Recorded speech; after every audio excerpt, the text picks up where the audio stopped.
indoor recreation options and needs in the community, building upon previous work that's also taken place. So really appreciate Jenna, Abby, and Brittany's work in this space.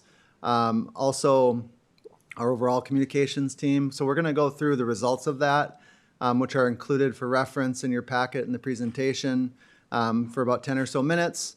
Take a pause to answer any questions that you might have and any clarifications or comments, and then transition into a more focused conversation around options. And so I want to just really extend my appreciation to a few folks here that have really guided us and shepherded us to where we've gotten today. We've been meeting with RCTC weekly after the council encouraged the team to think about creative options for meeting our indoor recreation needs. So Council President Schubring, Mayor Norton, Councilmember Wall, City Administrator Zelms, Ben Bolt, and myself all have spent every Monday morning for an hour and a half or plus or minus, really trying to think creatively about how we can maximize the opportunities within these partnerships. We have some exciting concepts to share with you tonight. We'll focus not only on the concepts in terms of the physical evolution of what might be able to happen in these different scenarios, but I don't want to also lose sight of the fact that we have a number of opportunities to just maximize and optimize and reimagine our existing partnerships, including marketing investments that you have already made. RCTC has taken a strong leadership role in evolving their existing programming. So you see a lot of walking and pickleball and volleyball, et cetera, happening out there that wasn't happening before. I just want to continue to build on that as well. I want to emphasize when we get to the concepts portion of the presentation that these would be further refined through preliminary design, a community working group, and have more focused process around that. All the things you're going to see here are really like 5% design. So we need to take another level to refine budget estimates, to refine the programming, to refine the concepts that we would have. So further due diligence is required there. I also want to just say before we get going, option A, when we get to that this evening, likely is more challenging than what we anticipated. We got some difficult news on Friday with that. I'll talk more about that when we get to that point, but just to note, there may be some challenges with option A when we get to that portion of the presentation. Lastly, before I flip it over to the team, from a financing perspective, I know that's also an important part of these projects. Our options for financing also will be refined based on the preliminary direction you provide here this evening. We would project to get that to the council after we get better estimates through preliminary design and through the refinement of the preferred alternative and evolution of the community working group. So just know that those two items walk together. And we're actively engaged with the city's public financial advisory team, which includes our public finance legal counsel as well as our financial advisor. So with that, I'm happy to turn it over to Jenna to lead us through what we learned about indoor recreation needs in Rochester. Awesome. Thanks, Aaron. Good afternoon, everyone. Excited to share what we learned through the engagement process. First, wanted to thank and highlight the other folks who helped with the engagement process. So we have Abby Lohr, who is a PhD at Mayo. You might recognize her from the work that was done last fall with the Healthy Community Partnership. And as well as Brittany Bohart, who is a PhD candidate with Winona State. Did I get that right? And helpful to us, she had done some work last fall with the RCTC football team with food security. So great connection there, and want to acknowledge Ben Bolt, who is with us through all of the process with the community engagement as well. So with that, first starting on as far as our focus with community engagement for this project, it was really seeking to understand what folks would like to see kept, changed, or created. So we really focused the engagement on those three areas. As Aaron indicated, it was very helpful to be starting from a place of what prior community engagement had been done, specifically understanding the community's interest in 8 courts, the walking, jogging track, as well as indoor programming. And I believe you're all aware of this, that Parks and Recreation continues to work with community ed on additional engagement. We are working through that right now. The last update that I got about a week and a half ago is that we had over 1,000 survey responses, which is great. Again, both the city, Park and Rec, as well as community ed was seeking to understand how folks get their information, where they might be feeling like they're light on getting information, and what type of programming do they like with what's offered today, and what would they like to see in the future. We had just about 15,000 survey responses, which was a strong level of survey response. We had 3 public open house events. Those were at RCTC, as well as 2 virtual meetings. I will say we had lighter attendance both with the open house and the virtual meetings. Many who attended had indicated that they had taken the survey online. So I will say that while we always hope to see more engagement in through any of the methods that we do, I do think for those who at least seemed interested in the topic, that they did participate through that survey. I say that as well as that I think we had a strong level of promotion with the engagement opportunities, great coverage by the press, as you can see some clips there by way of the media release. We also worked to get the information out to a variety of community organizations and sports organizations. The Chamber, for example, had shared that information out with members. RCTC also provided the information to their faculty, staff, and students. And then we had 2 different boosted social media ads, one about the engagement opportunities and one for the survey. You can see either strong impressions or the number of clicks with the folks connecting with that content. And just under 400 visits to the project website, which is where we hosted all of this information. So I won't go through slide by slide. As Erin indicated, this was in the packet, and hopefully you had a chance to look at it.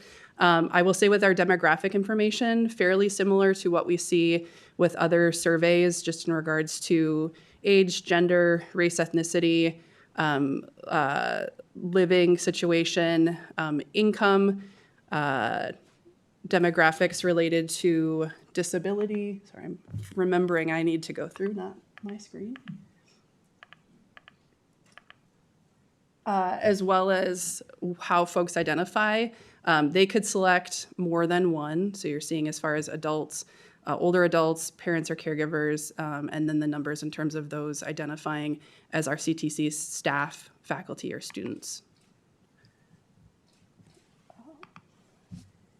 So overall, really helpful information in regards to what improvements folks think the facility could benefit from.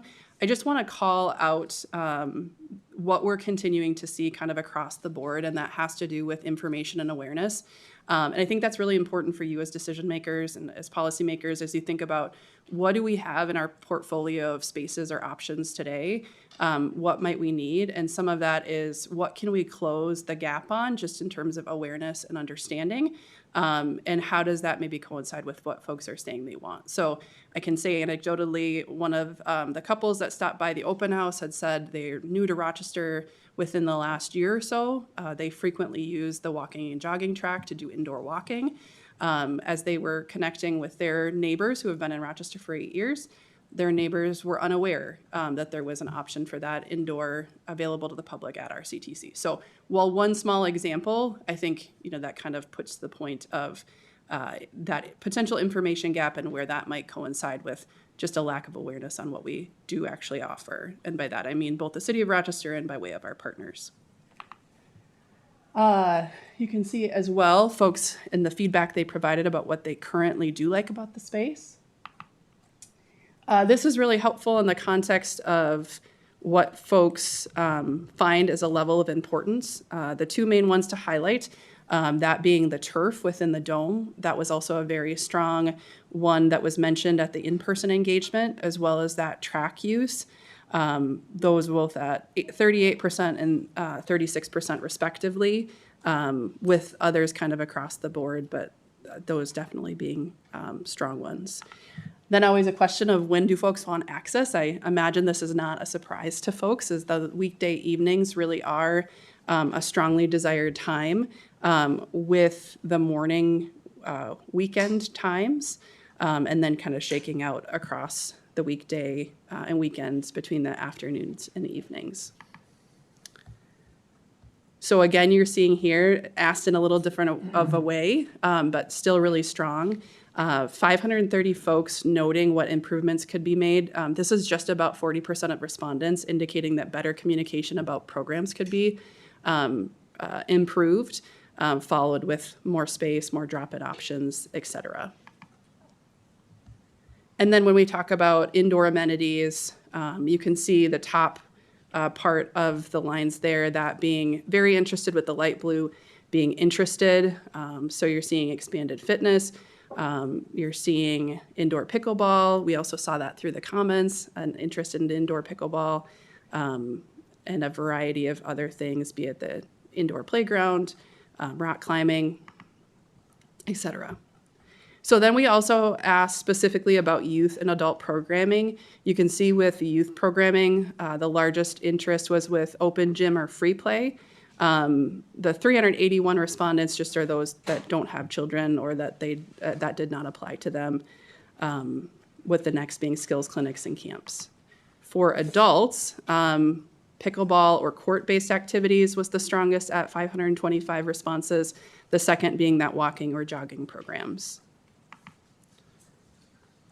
And then just as we talk about amenities, and we'll note if you know RCTC and the field house, some of these amenities exist today. So as Erin mentioned, just in regards to conversation about amenities or the facility, I would say that's something that as the project engagement team, this is an area that would be especially helpful as we drill down potentially into the future of thinking about the design, thinking about the amenities. You know, what do locker rooms, shower facilities mean to folks?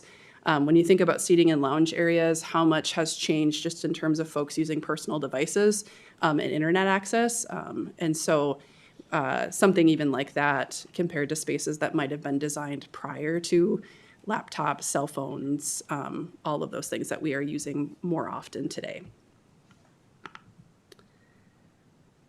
And then we asked folks about just their overall experience, some open-ended questions, responses that came from the RCTC students and faculty in line with the community as well. And then, again, won't go through all of these slides in detail, but we really appreciate the work that Abby and team had done with the Rochester Healthy Community Partnership. They had completed community engagement work by way of a survey back in September and October of last year. This slide really highlights kind of the key learnings. 204 respondents really are folks aware of the low-cost indoor recreation opportunities, the answer being no, and then some recommendations as to how that could be addressed. Again, you're seeing the thematic piece there with communication. These slides go through the demographics, and what I will highlight here is while we had some gaps in terms of demographic information that matches to our community, the work that Abby and team had done really provided us some key insights with folks of diverse racial backgrounds as well as housing. If you remember the demographics that we had from the survey most recently, those were the majority of respondents were owners compared to the majority of respondents in the surveys were renters. So again, understanding that, as well as I think important to note with this slide, I think the biggest takeaway that you can have with this is that in terms of familiarity, you see a lot of green, and that means not at all familiar. So I think really taking in of what we have available today and where do we have an opportunity to close the gap, and one of those biggest places continues to be information and awareness. Then when we talk about frequency of use, again, I imagine not surprising if you're looking at the previous slide that if you're not aware of it, you're likely not using it.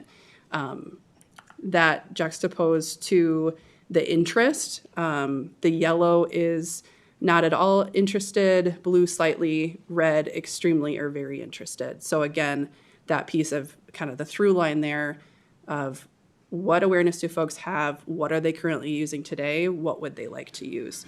So you can see the walking, jogging was the highest desired use, the second with swimming, the third with unstructured play, and so forth. As far as times, just note that there are similarities. This survey got a little bit more specific in terms of the weekend mornings or afternoons.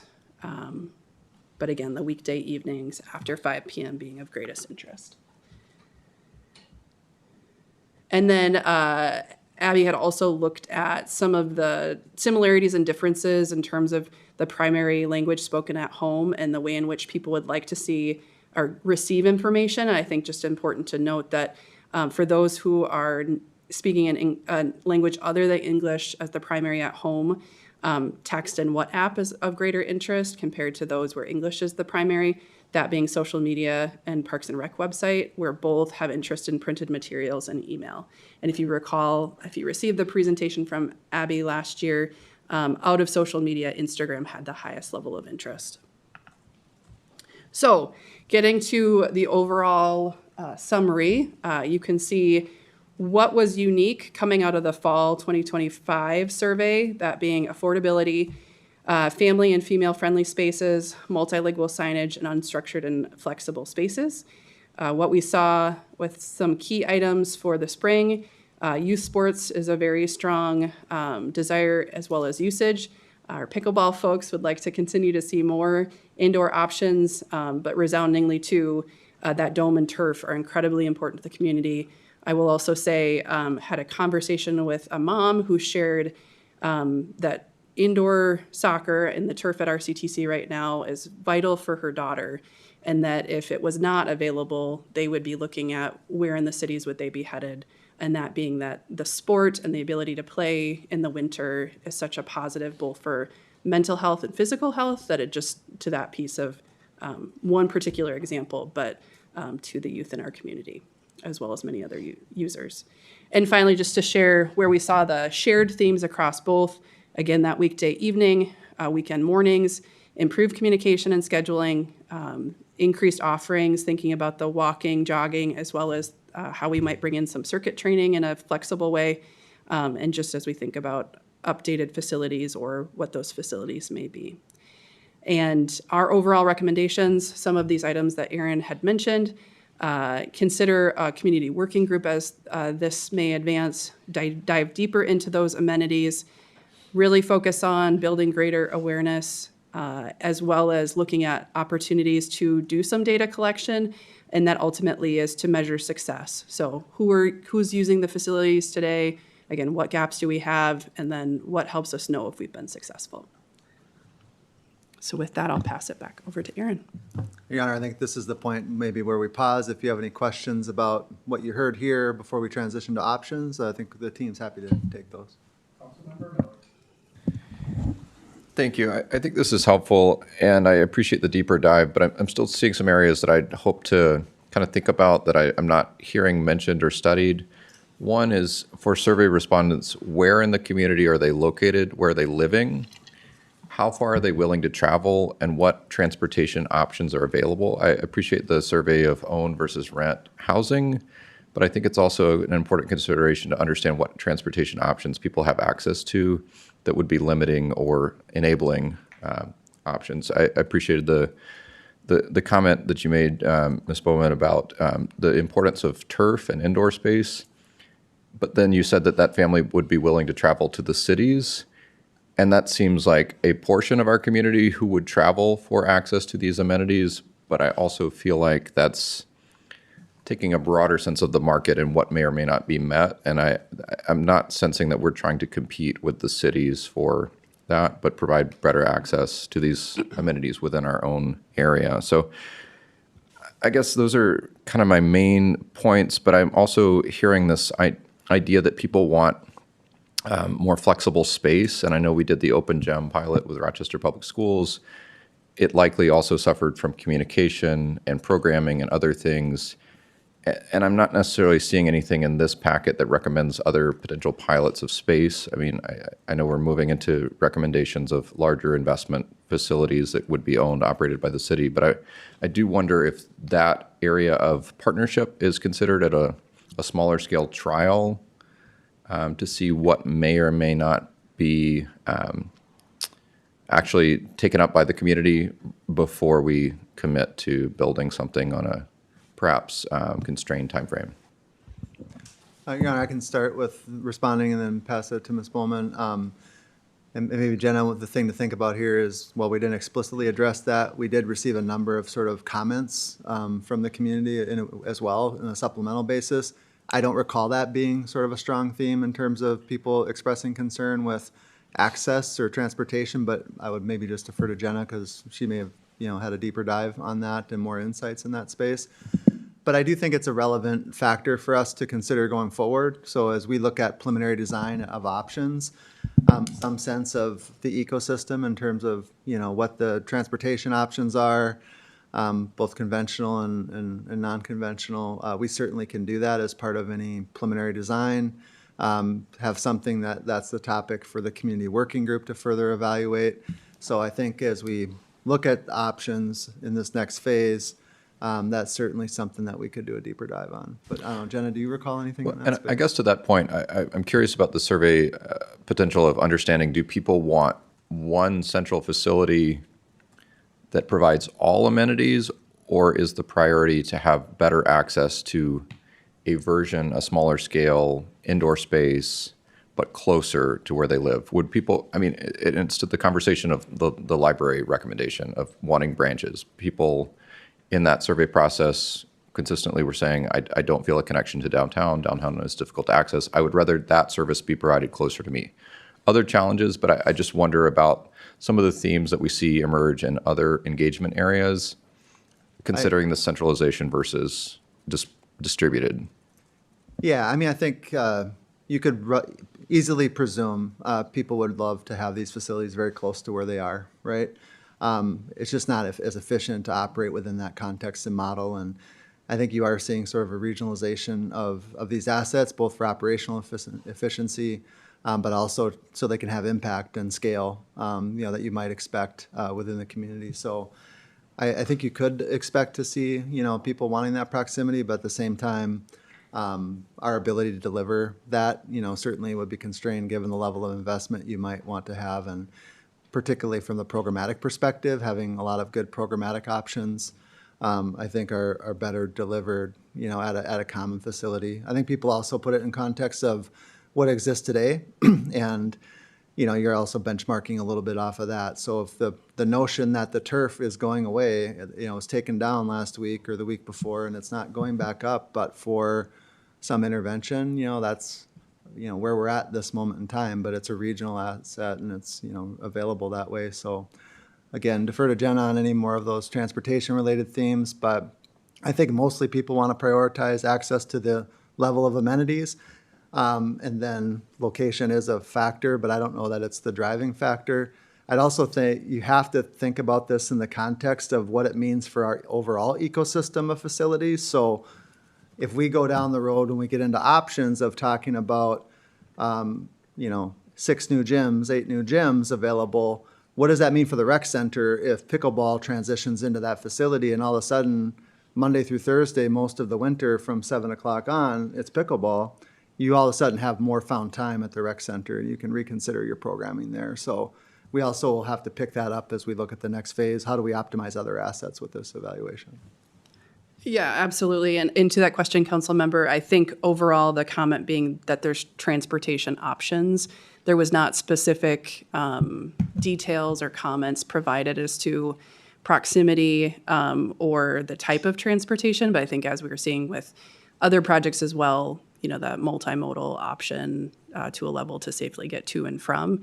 So that's what I would say to that. And I apologize if my comment of example seemed out of reach. I was intending to convey overall what we heard, through a number of conversations to Aaron's point, just in regards to how important the dome and turf are, and to those who are able, the level of lengths they would go to continue to provide those opportunities. So I think we can anticipate that for those who would not be in that same position to make that same decision, who are currently benefiting and appreciating the dome and turf, that stretches past all of those examples. Councilmember Keene. Thank you. Yeah, I know we're going to go through these other options, but first, I'd like to, it really is good for us to get this sort of like survey thing or that attempt to try to reach out and have real input and not just like anecdotal. So it's really good to see 1,500 people doing this. And I know we did the things reaching out at different events and getting a cross section of it. So it's good to have that in front of us. At the same time, I will say that I get really worried when I see that thing about, oh, it's a communications problem, because in my time here, there's a lot of those. And we haven't really cracked the nut yet to say, oh, when we have that, here's what we do, and then we solve these communication problems. Like we get people to show up at things because now they don't throw away the paper that comes in the mail or the signs that are here or there. So I don't feel that when I see something's a communication problem that, oh, that's good because we know how to solve those now, because I haven't seen that.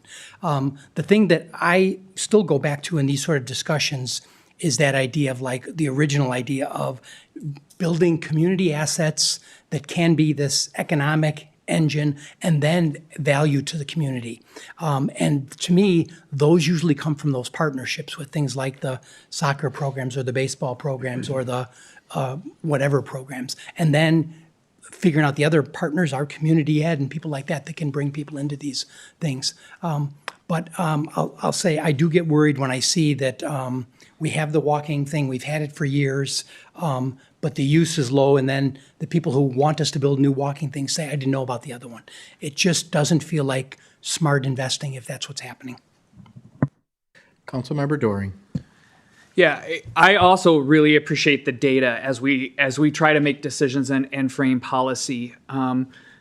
As things move forward, I would appreciate the community working group also doing a deep dive on how people are describing affordable. I'm assuming, and this might be bad for me to assume, affordability means something differently to someone who is a homeowner than a renter. But both groups have listed affordability as a priority for them. So I would love to hear how we're using that term, how those different groups are applying that term, because ultimately that's going to have to come back if we're talking about public dollars going into any sort of facility. That might lead to tax levy questions, and I want to know operationally how much we're being asked to subsidize these public spaces. So I would just encourage the working group to do that as we move forward as well. I would just say, and one of the things that I've really kind of a drumbeat in our group that have been meeting with RCTC, I always want to bring us back to the sports and rec ecosystem. And so what I'm in, and looking at the survey results probably for the third time now, what really sticks out to me is information and awareness. And I know that we put $70K into marketing last fall. I'd like to see, what kind of bump did we see from that? And is there a visibility campaign that, and more than as Councilmember Keene talked about, more than just communication, but visibility of all of our offerings? And so I'm really interested in that. I'm really interested in the ease of scheduling issues that people have, and whether there is a easier scheduling option. And then as others have talked about, the partnerships, very interested in what the discussions in the 1,000 survey with community ed, and can that be then brought into this marketing, and then our partnerships, and then to Councilmember Dorings. He may have a PhD, I'm not sure. I do not.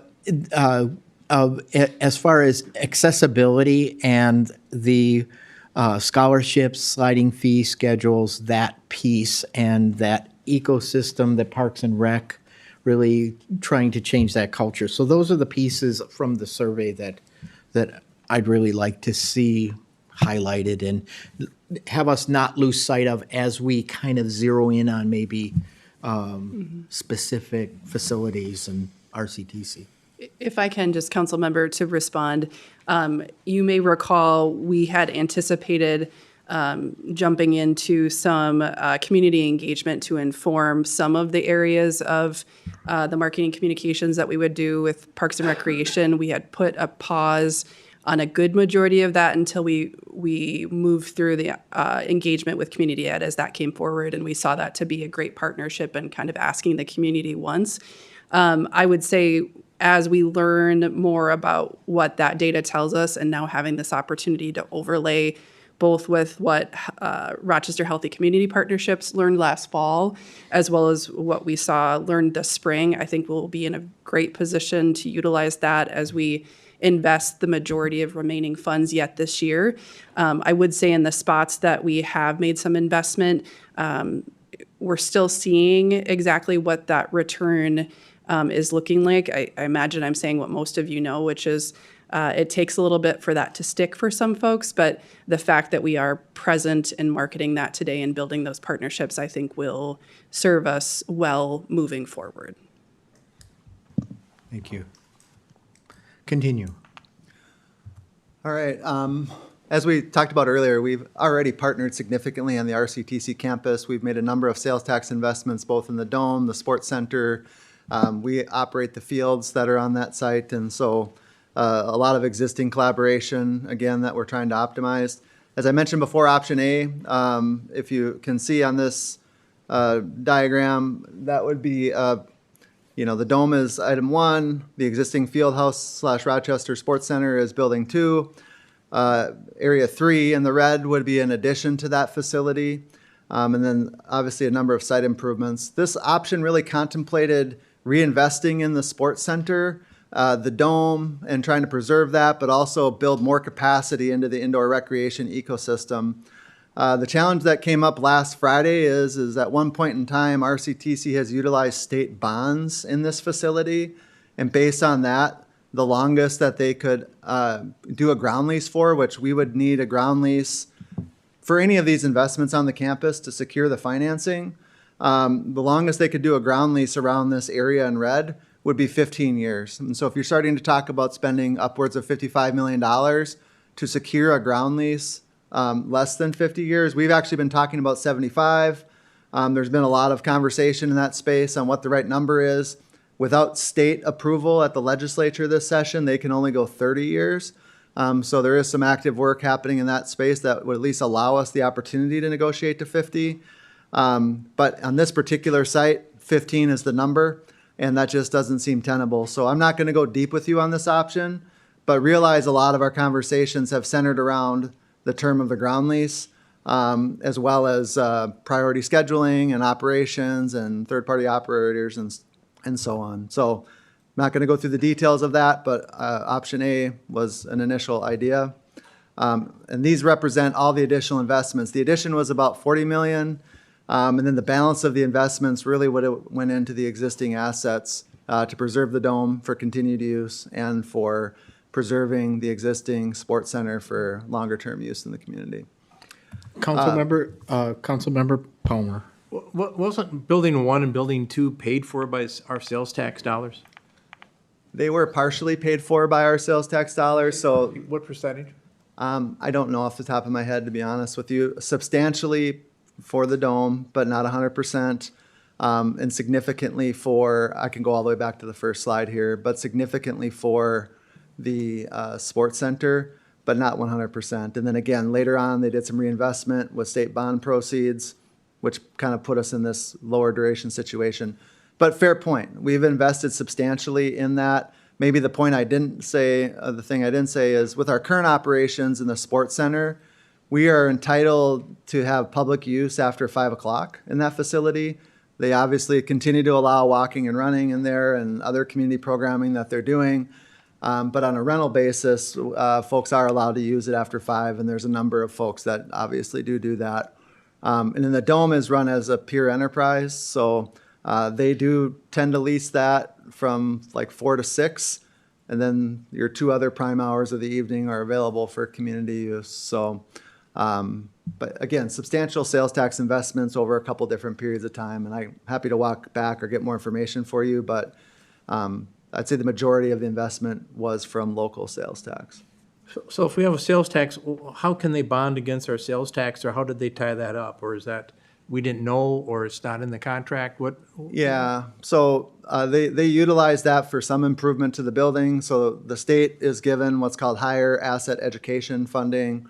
Some of that flowed down into this building as they operated. And I mean, we could retrospect these agreements and what we invested versus what we ultimately retained for utilization or how long our partnerships were in these spaces. But, you know, really it's an exercise in looking forward in terms of what we can accomplish there.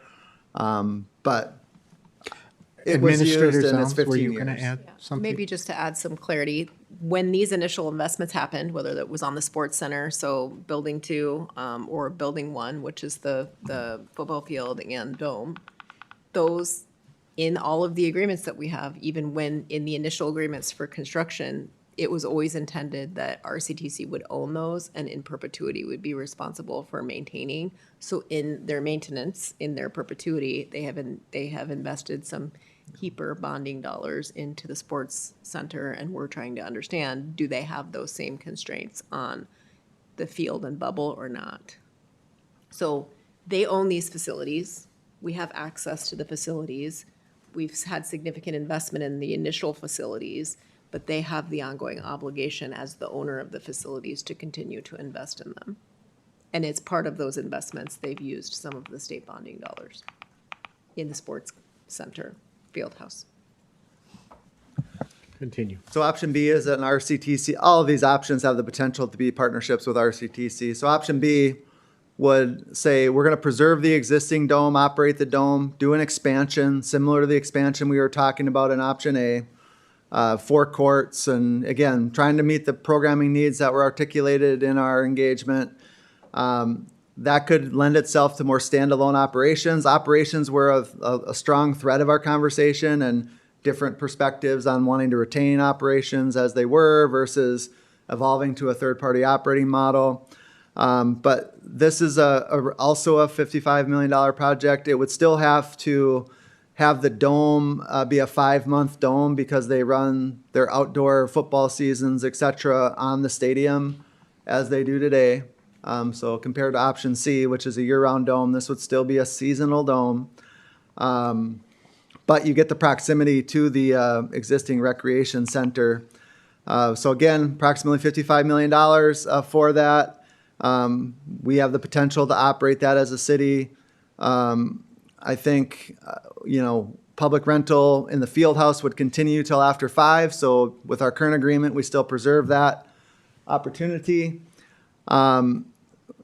RCTC would continue to have the capital costs with the field house, operating costs with the field house, and then we retain future responsibility for any capital and operating in the dome and the expansion. With this, some of the things that we have to think through is RCTC in the dome still prefers schedule priority to 6 o'clock. So really we are talking about 2 prime hours of evening availability. So back to what, Ms. Bowman's presentation earlier, most of our desire for, community utilization is in the evening. We would have to continue to discuss around that.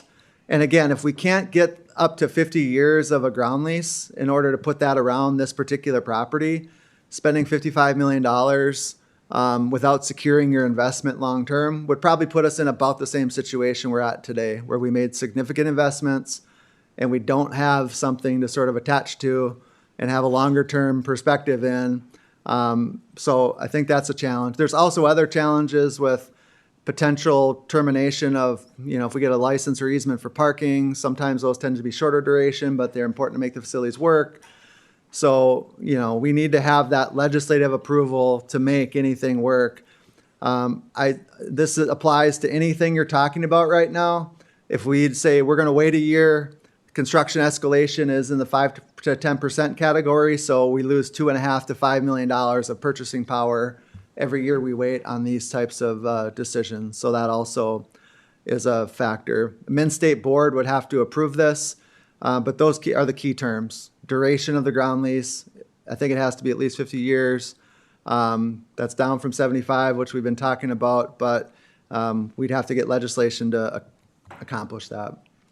Moving on to the year-round dome concept. Somehow those slides are in a different order than what I have here. Moving on to the year-round dome concept. This could be on the RCTC property. It could be on the south site, so where the existing regional sports and rec complex is. This is as placed on the regional sports and rec complex. If you think about the current RCTC dome, that's about 100,000 square feet. This has the potential to be 200 to 250,000 square feet. It is year-round, so if you know, there's a number of domes in the Twin Cities area that are year-round domes. We had a great conversation with the team in West St. Paul around the operations of their facility. It seems like they have a lot of good synergy there. I think this option really does meet a lot of the programmatic needs you talked about in terms of more space for more flexible options, more city-driven programming. You have a full-size turf soccer field, so you preserve the turf, not for 5 months, for 12 months. Here, you have a foundation around the facility, so it stays inflated year-round. The dome is insulated, so right now, our current condition, if it gets to be about 0 degrees, it might be 35, 40 degrees in the facility. This allows for 68 to 72 degree temperatures in the winter. We've done some preliminary analysis on utility costs and expense. We look at electrification of the system in order to tie into RCTC's renewable or RPU's renewable transition in 2030. But as you can see, if you look, there's 6 basketball courts or multi-purpose courts. You could also put 2 of those in the blue. That just didn't show through the right way in the presentation, to have kind of a flexible transition zone that you could program for, we'll call it more informal community programming, but if you were running a big tournament, you could flip those into 2 courts.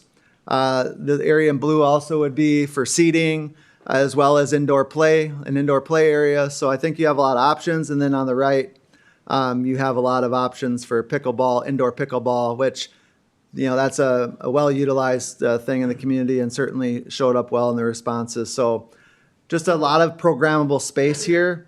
And so just wanted to kind of outline that idea. We feel like we could do that project on the south site for approximately $55 million. Now, if we would have made that decision as a standalone decision, I just want to know both this and the RCTC sites. The way you get to 55 million on these is by the fact that the land is not costing you anything because you've already invested in that. You've already invested in the site improvements and utilities and roads in order to make these things work. And so, if you would have done this as a standalone project before, it would have been much more expensive than 55 million, over 65 million. So we are trying to take advantage of existing investments with this idea. In our conversations with RCTC, a lot of the options for site placement have been sort of ruled out. We are trying to navigate that and have further conversations with them, and that we'll talk more about that during the recommendation. But you can just see some of what the indoor concepts could look like there. There's the dome that was done in Mankato, similar idea. Just again, looking at the summary here, I talked through most of this. This could roll into a standalone operated facility, or it could roll into the regional sports and rec complex governance model. We have a very high level, again, just initial due diligence that very much is subject to further design, but a utilities estimate of $350,000 annually, and other operating costs that are, we'll call it non-staffing operating costs at $145,000. Again, we think this option really does align strongly and is consistent with the original indoor concept that we talked about. Most of those programmatic are there, but it also gives us the opportunity to preserve the turf space, which is shown to be important in an evolution since our original conversations in this space. I won't go through all of these, but again, I do think one of the bigger challenges we're going to navigate in this space is if we are going to do this on the regional sports and recreation complex site, we would need to make a decision by about June 1st. So at your June 1st city council meeting, we would need to have something from you all that said, please make these adjustments to the site because the parking isn't in the right place for this right now. As you can see on the diagram, I'll just back that up.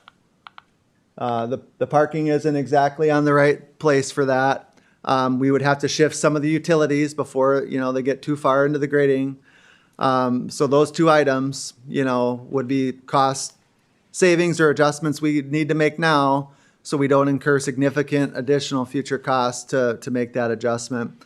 If you decided that you want to just do them to preserve the option, you can do that. You just might end up with kind of a funny parking orientation because but for that, you would have this very significant middle space that would have been reserved for the building, and the relationship to the existing fields wouldn't be as strong. So with that, our working recommendation really is to pursue an RCTC focused option, which could be option B or option C. To do that, we need the legislation for 50 years. We need agreements that are generally acceptable to recommend to you and the RCT or the Min-State Board by May 25th. We have drafts of those agreements that we've been doing to walk with the partnership. They would need to be modified, of course. And then we would bring back to the council a working project budget, approach to financing, after we did more preliminary design, on the option. And then if we don't have an RCTC option by the 25th of May, we would on your June 1st meeting bring you an option to adjust the south site to preserve the option to do that and then begin the design process there ultimately. So with that, I'm happy to stand for any questions that the council has. Councilmember Fredericks. Thank you. I'm a fan of one if you can get a 50-year lease because I like the option to have programming tied in with the volleyball center. They're both on that side for a court type venue. And I guess I'm a fan of traditional construction.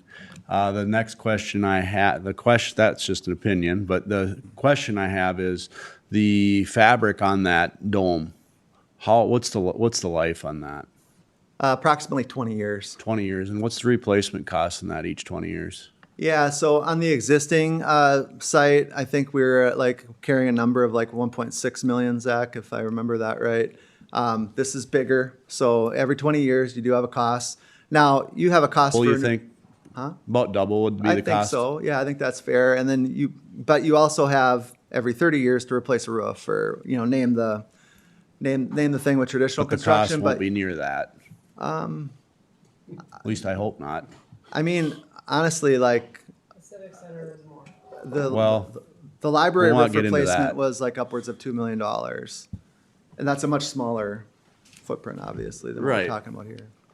2 compared to 38, those are pretty, you're saying 3.8 to do that right now In plus today's 10% dollar, a year yeah, I mean, increase. there is some differential for sure. Yeah, but I would also say some of the wear and tear on these from the tear down put up, there's a lot of challenges with that and a lot of wear and tear that's unnecessary, particularly with the way they're stored. So, but I agree, you would Yeah. have to think about the idea in 20 years that you would need to replace that. Well, and this one would stay in place. It wouldn't be coming down each That's year right. and going back up and all that. Okay, I just want to weigh that out. I'm not trying to poke holes in it. Yeah, no. Councilmember Palmer. Well, I'm just gonna say to Mr. Fredericks, we've done $2 million roofs in about 4 different, we've done $2 million roofs in about 4 different spots in Rochester already, so, the building across the street, that building over there, and the rec center, and so, I have some problems with this only because of being burnt once is kind of a hard way to move ahead, and you've said at least once we're at 5% design. You're giving us a dollar amount of 55 million. I mean, are we at 110 million? Are we, why do you think 55 million is gonna do it when last time it didn't? Yeah, I mean, I want to manage expectations here, realizing sometimes the construction estimates miss, and sometimes you want to do more than what we've talked about here. And that's always part of the conversation in terms of, what the design process yields. Like there may be scope beyond what we talked about here, and there just may be things that come up. So I have some level of confidence. It's not like, we did work with, some construction management teams, to generate the initial numbers, but we're also sort of designing to a budget here And I think you're going to scale your project to the budget versus the alternative. I mean, I think that's the approach we've taken to date. But if you came and said, we really need to have 300,000 square feet because of A, B, C, and D, just a different conversation. So that's why we were trying to manage the expectations there. I mean, literally got burned from the last consultant that told us we could do this all, and we're sitting here with people who tell us, well, I saw this, and I saw this, and I saw this, and now I'm seeing pictures of 8 or 10 pickleball courts, and for some reason we do 6, we're going to hear about it, or we're going to have 8 basketball courts, or we're going to hear about it. You know, and the last consultant, I always use the example, said the land was $1 million, and it turned out to be 5. So you understand where I'm a little leery on what we're doing here and what we're trying to do. I appreciate the RCTC information, but to me, it doesn't seem like it's a deal that's worth going. If we've worked on it since last April, we've been in negotiations with them. And, you know, if this is a site we own and put it out there and do that would be, I think, your better bet, because I'll go back to RCTC and their marketing. It's been absolutely not working for us, and that's very difficult.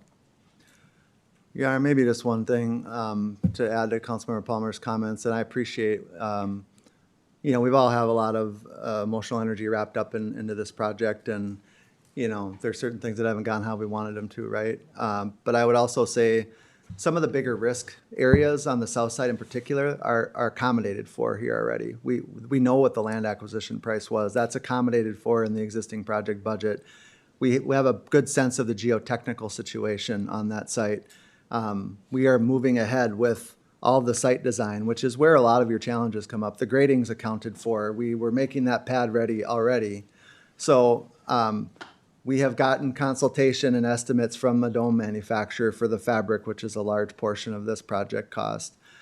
So we're not, you know, we're coming to this with some level of rigor, but again, I can't manage evolution of the project and/or, you know, the price of concrete gets crazy because this is a fairly concrete intensive exercise for the foundation. So that's your big variable here, but a lot of the things we normally have challenges on projects, we're clear of those on the south side at least. So the Rochester Athletic Club has a dome. You play tennis in that dome. They don't air condition it, so it's a little warm in the summertime, playable. But they only have space heaters. They're not, the temperature isn't 72 degrees or 68 degrees. Why do you think that we need to be at this? I mean, if you're going to be there to participate and you're inside, why do we need to have that high a utility bill? I mean, I think that's something we can certainly evaluate. You know, you can always manage your temperature control, but you know, there's moisture issues you have to deal with on this site, and you have to keep it inflated somehow too. That's part of the process, and what kind of air you're using for that. But certainly, you know, we can evaluate that as we move along. But they're not. I mean, these are utility intensive exercises, but it's not appreciably different than some of the indoor facilities we have either. If you look at, we can do that benchmarking for you as we move forward. But any of the indoor facilities at all of this scale are going to be in this space. So. Okay, thank you. Councilmember Miller. Sure. I appreciate hearing from staff on this, but in the process where we discussed this, we specifically directed Council President Schubring, Councilmember Wall, and the mayor to work on this process as well as an extension of our council conversation. And so I haven't yet heard from either of them on these options, and I'm curious their perspective from a few angles, the partnership opportunity with RCTC, and how this project has evolved from perhaps an initial concept to these recommendations, and how your perspective in that process has been. Sure, I can start. And what I would say is, and it's, I'll be very transparent. It has been kind of up and down discussions that we've had, and we've gotten some positive feedback, and then we've gotten some kind of barriers that have happened. The way I look at it is, I know that we can do a better job of bringing access to the RCTC site. We have a stake in that facility and the ground and the ball fields around it. So bringing greater visibility, greater marketing to that facility to make sure that it is maximizing its potential and helping reduce the current deficit that RCTC incurs. So bringing greater attention to that facility, as I said earlier, the entire ecosystem is important as far as partnerships. Then with the options, as Mr. Parrish said, option A, we got kind of a no on that one just a day or two ago. We all got it at the same time. So that one is not as much of an option. The what I call the Uber Dome, it's between, do we find a site on the RCTC campus that will accommodate a 50-year ground lease? That is one option, and then there's the southern option. And one of the questions that I have, and because this is fast moving, is what are the cost differences between putting it on the RCTC site and putting it on the southern sites? And what are those cost benefits? Are there benefits? Transportation is a key piece to it. Location is a key piece to it. So that's where I'm at on it. And I'll let Councilmember Wall give his thoughts. Yeah, thank you, and thank you, Mr. Miller. Having had a front row seat for 5.5 months, first I would offer commendations to Mr. Parrish and Mr. Bolt and Administrator Zelms for the hard work that they have put in on behalf of the staff and providing innovation, trying to find different iteration after iteration after iteration after iteration for consideration with RCTC officials. I certainly commend Council President Schubring and Mayor Norton for their personal conversations that they have had with RCTC leaders, with Minnesota State board members, and there was one more, and with legislators that would seek to help move this project forward on the RCTC campus. We have run into those barriers repeatedly. And I continually have pushed the mantra that we need willing partners in whatever we do.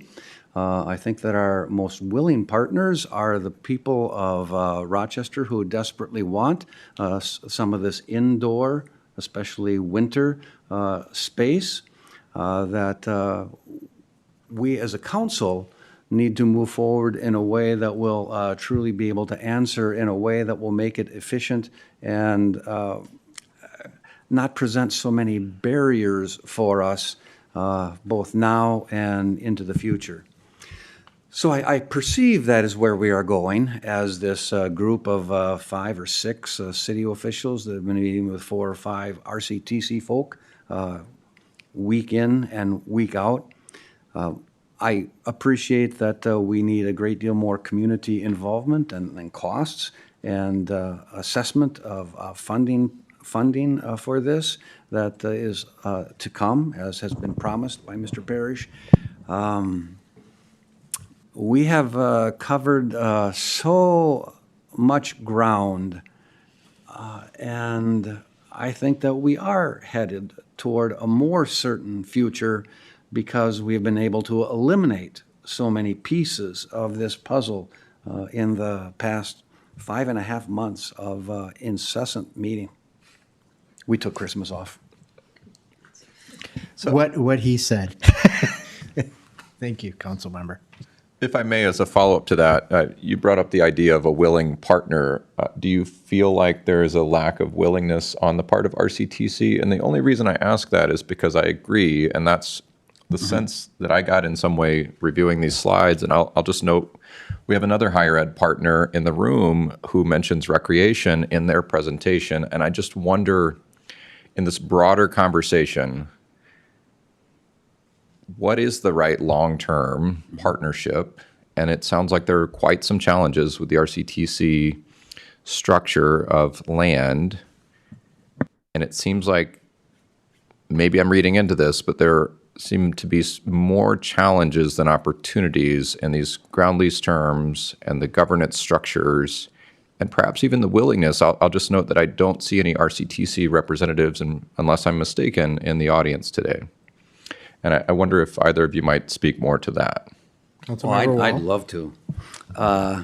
Actually, that has been suggested. I think there's been at least 3 other community partners that have been suggested as possibilities and needing a great and willing partnership. On behalf of RCTC, I will say I served as an administrator at Augsburg College, now Augsburg University, at a time in which resources were constrained. And I would say that for RCTC, that probably is true for UMR as well, their chief goal is to educate people. For the people who deal with finance at RCTC, their chief goal is to ensure that they have the financial viability to enter the next 2 and 5 and 10 and 20 years, so that perhaps what I perceive as barriers is fairly logical on their part, because providing community access to recreation probably doesn't rank on their top 10 things to do. I'll just add, and I just want to commend this council for last October really making the commitment to have these discussions with RCTC. In the discussions that we've had with them, we have always been transparent that we had other options, that it wasn't just going to be RCTC option. I would echo what Councilmember Wall said as far as commending our team, and that's the entire team, including the mayor and everybody else that's here, that the resolve of our team and what we're looking at is, do we have that support?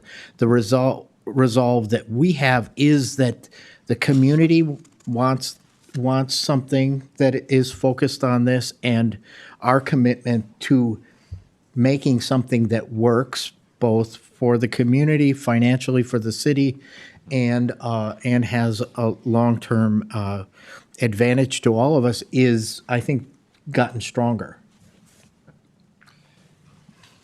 And if I might just shift then, I hear that we have a $55 million budget, but I don't hear potential funding sources. And I'm just curious about creating expectations that now we have a project with a budget, perhaps, roughly. But I just worry about the expectations that we're creating here and now showing potential concepts, even at 5% design. And I don't know what my question is in that, but how might you reassure us, Mr. Parrish, about the path that we're on?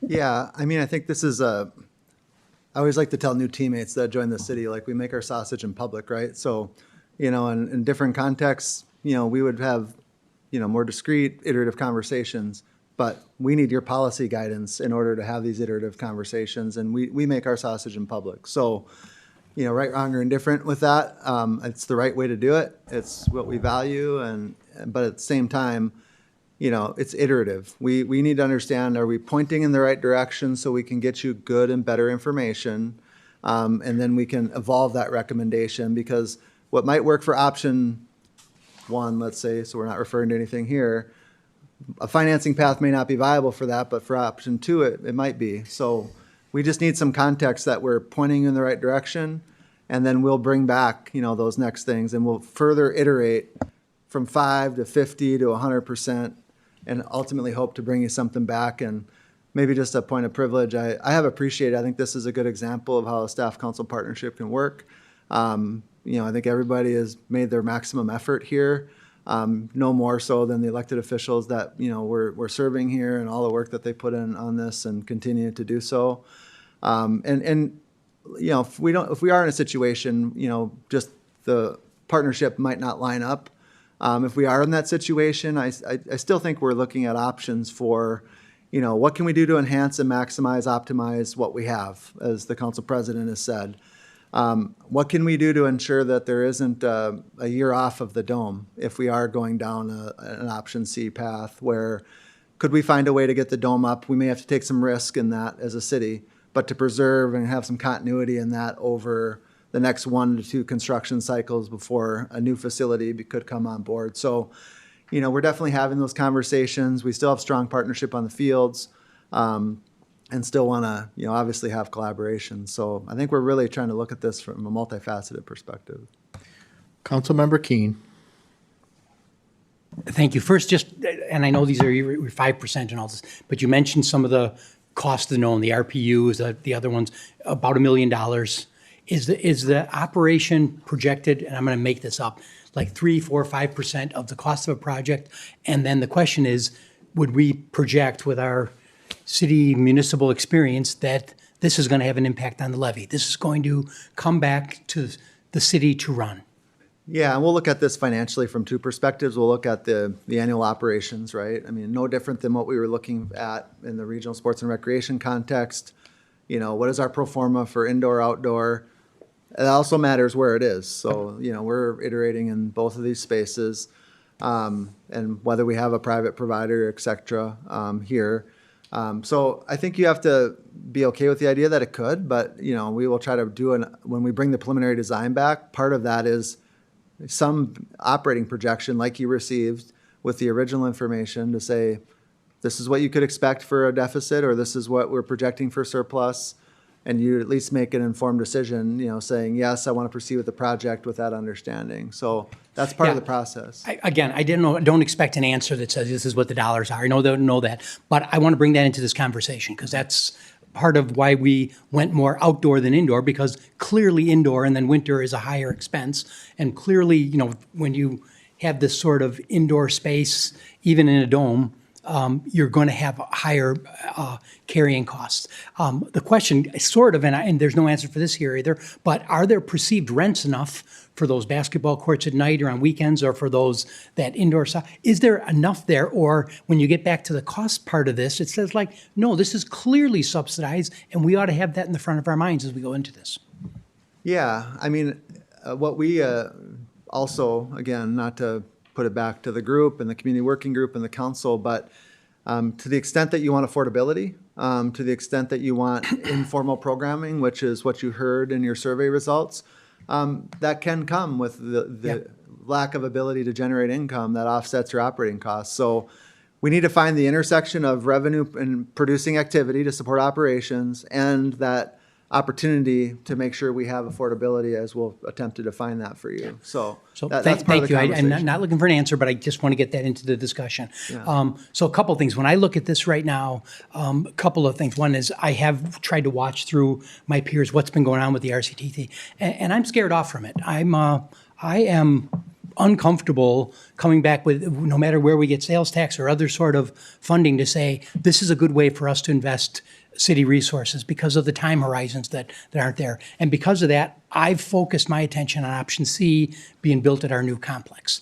And like we say, we're not talking about we're going to do it or we're not going to do it, but 2 things on it. One is I really do think it addresses some of that things we were hearing last summer and fall about the problems with the one we were going with. Now it has the indoor thing, it has all that community aspect of evening usage, but it also is a tournament sort of thing, and it is good assets. I've been talking to people about, are the domes really like secondary citizens compared to these other places? And they're not. They can be run really well, and then there is the playground space. So I think I like the direction, and because of that, I want to make sure we do what we can between now and June to make sure we stay on that path. I think that's different than making a decision. I think what we're doing is just keeping that option open. As far as going back on this, I still believe that the best way to kind of combine this stuff would be some sort of partnerships with our major sports groups, but also our park and rec running this space and programming. I think that connects the two parts of having that good like tournament sort of space, but also making it available for others. And I think that's when you start getting into partners and hiring someone else to do it and having the profit motive into it, I just think we lose control of that. But those are the things I'm worried about sitting here. I do worry that we're going to make commitments to the 2030 levy without knowing it and then being surprised when it hits. We should assume that this discussion has those potential, hopefully not, but potential there. Councilmember Doring. Yeah, Councilmember Keen just highlighted a lot of what I had been thinking here as well. I had heard in this presentation, as well as conversations with colleagues who have been at the table with RCTC, that ultimately we have a very hesitant partner there, and part of that is just caused by legislation and the reality of the space. So. If we were going to go forward, I'd be much more comfortable pursuing option C at this point because there is a modicum of control there for the city. I do have a question though.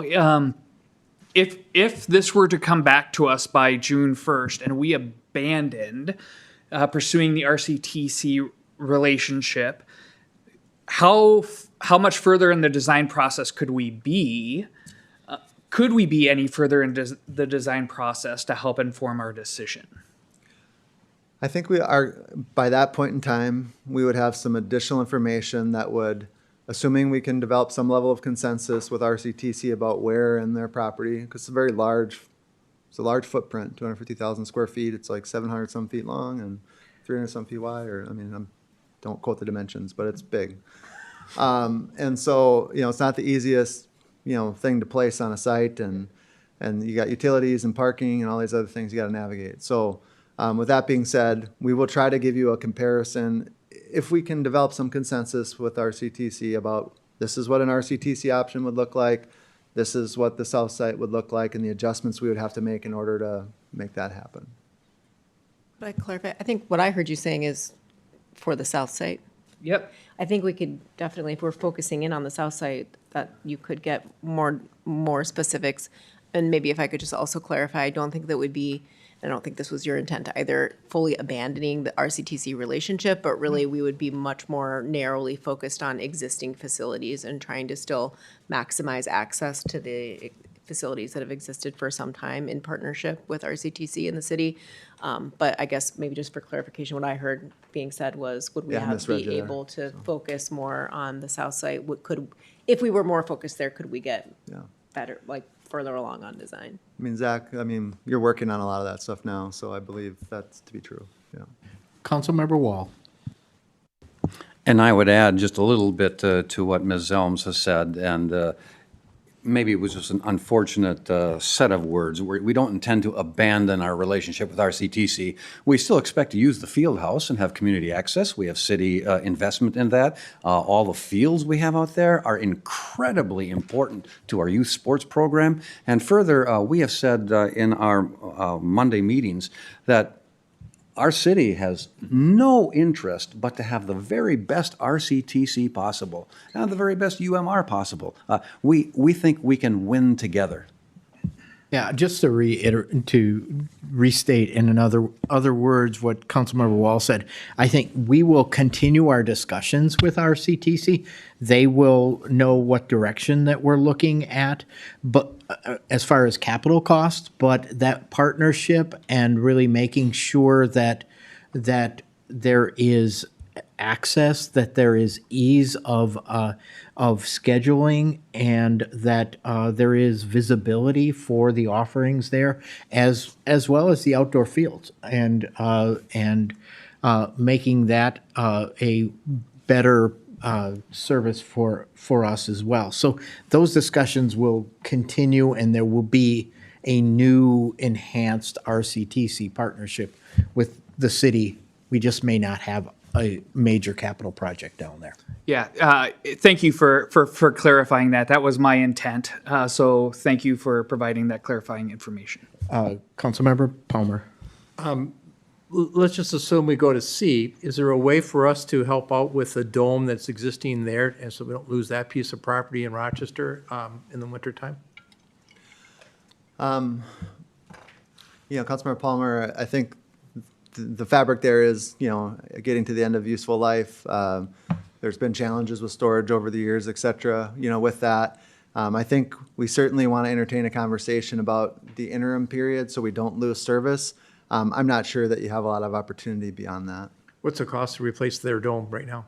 The cost to replace there's HVAC issues, et cetera, but I think we were carrying $3.5 to $4 million in those estimates we included in the packet. And if I may, I think part of the challenge is that it does not appear that there is strong interest from the current operator, owner of that facility to continue to do that. Okay. Great discussion. Thank you, everybody. Councilmember Keen, go ahead. I just want to make sure, I mean, in the study session, we're supposed to give guidance here. Does the staff feel like they have what they need to? Yes. Thank you. Thank you, Councilmember Keen, for confirming that.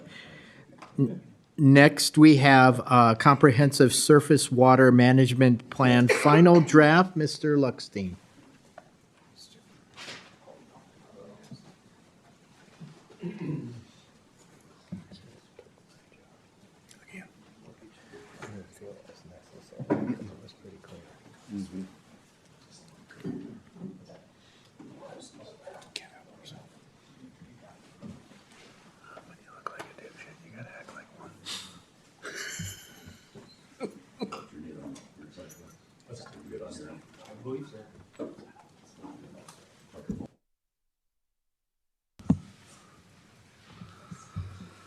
All right.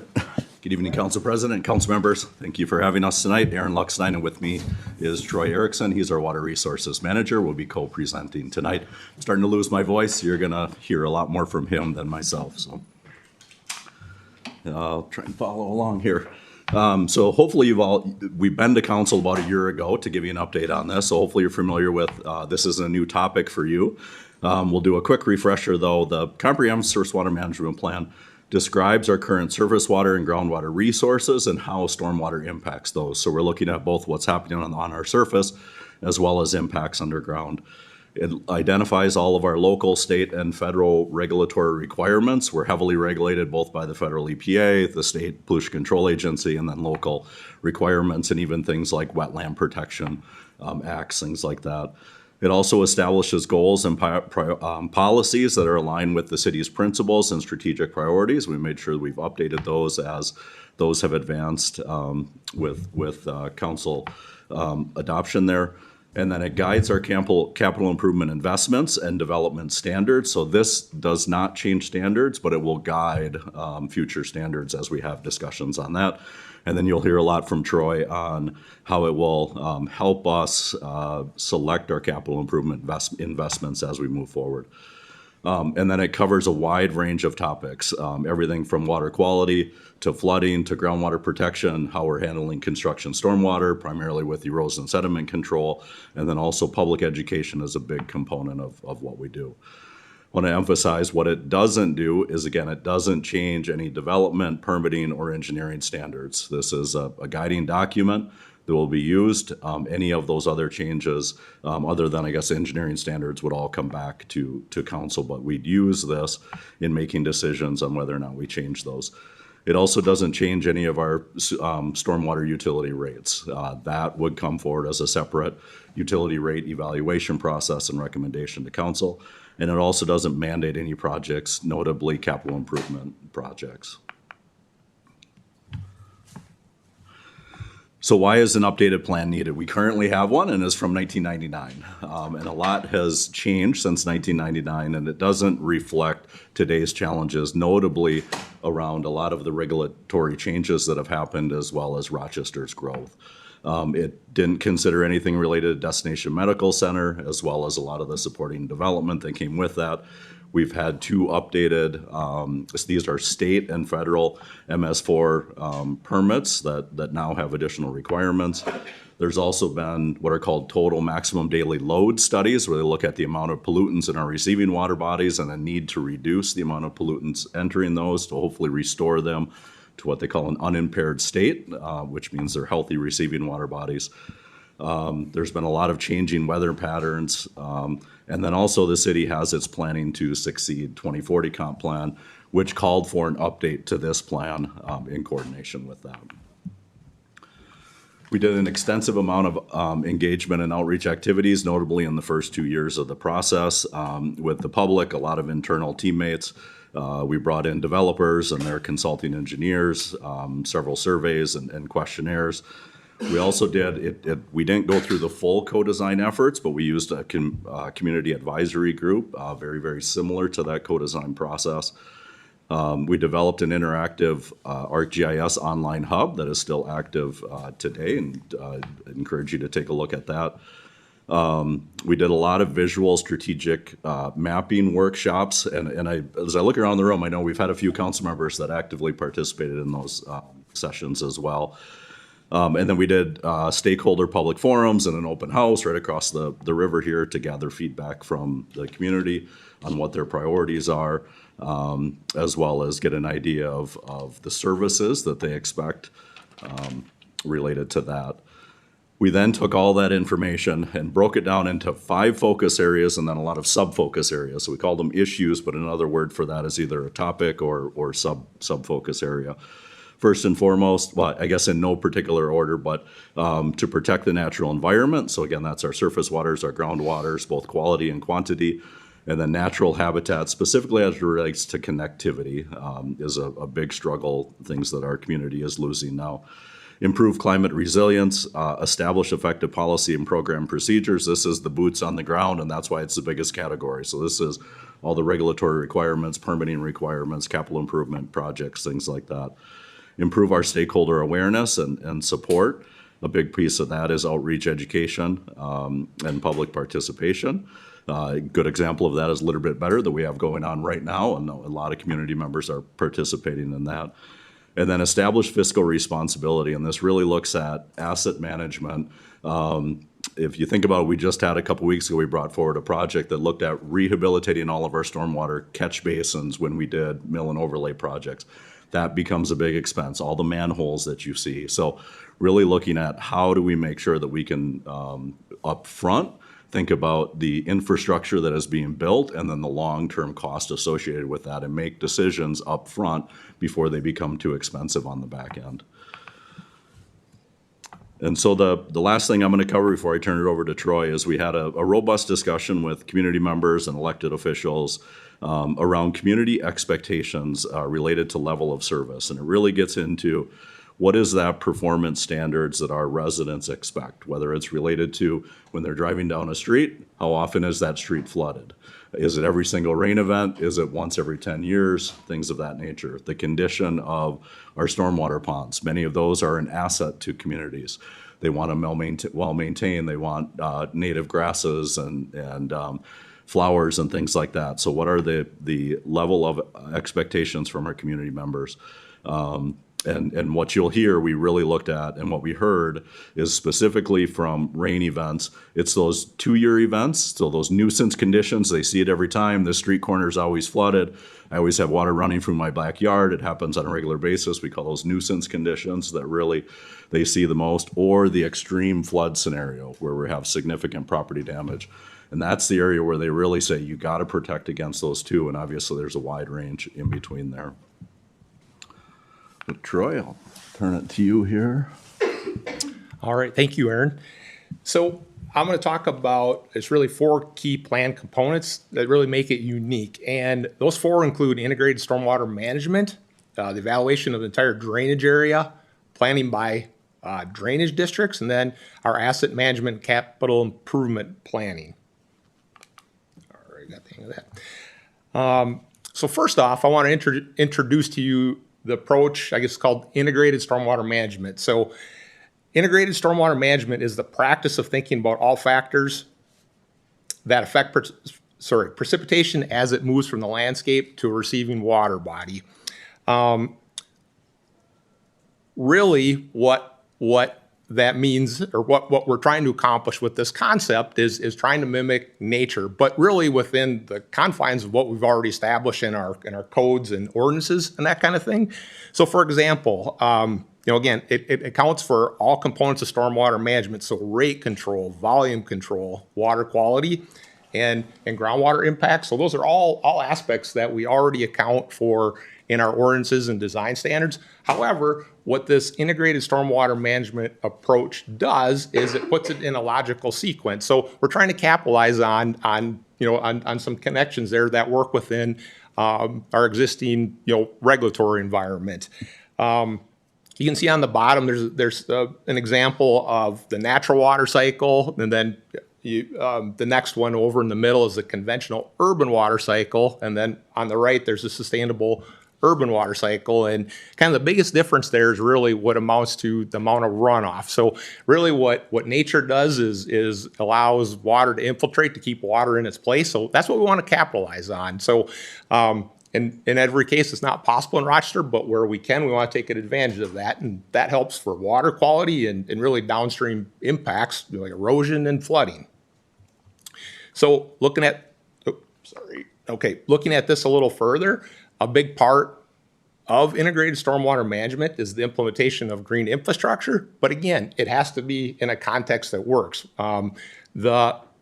This approach, again, it relies heavily on what we already do today with gray infrastructure. So that means like traditional storm sewers, culverts, and bridges. But then as we move into the watershed, there's we look to rely on what's termed engineered assets. So things like infiltration basins and things like that. And then as we move all the way over to natural assets, so being able to utilize like wetlands and existing drainage ways that already have a tremendous amount of benefit to to the stormwater management and conveyance through the system. So again, it's really looking at things from in context with respect to the existing drainage area and working that through. And really it calls this for proactive development in that sense.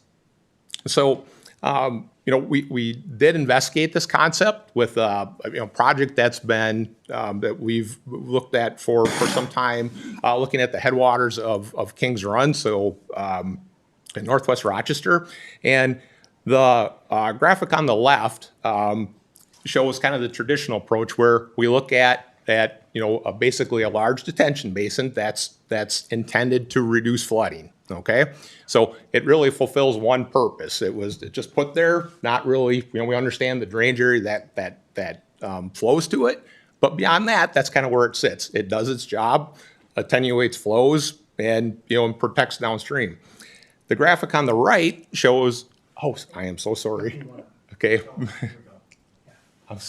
I didn't catch that. I apologize.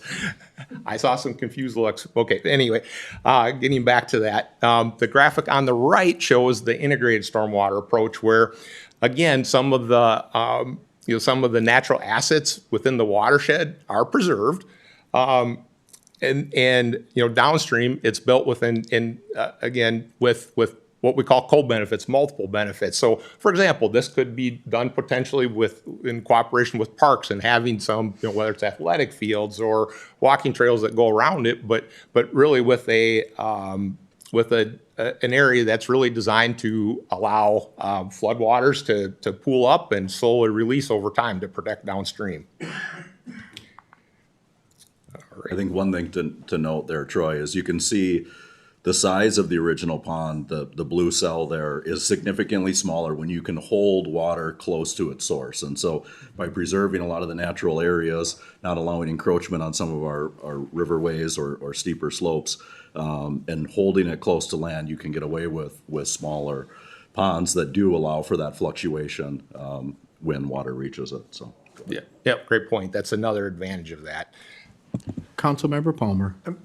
Let me figure out if I understand this correctly, that you, all of our new subdivisions that we have all have retention ponds that are paid for by the developer, which is actually paid for by the homeowner, correct? So go ahead. You can answer it. By and large, it's true. There are some exceptions where we have built regional facilities. For example, Pebble Creek, there's a large pond that was built within the last few years that serves the development in northeast quadrant of that. But the developer paid for that. They did not pay directly for that particular pond. There's swim pack fees that will contribute to that over time. But by and large, the developer will ultimately pay for the stormwater management infrastructure The necessary. homeowner will pay for it. So I guess what I'm getting from is, last 25 years, we basically have had retention ponds put in all the new development. So the rain that just fell today out here, where's that water go? It goes to the Zumbro, correct?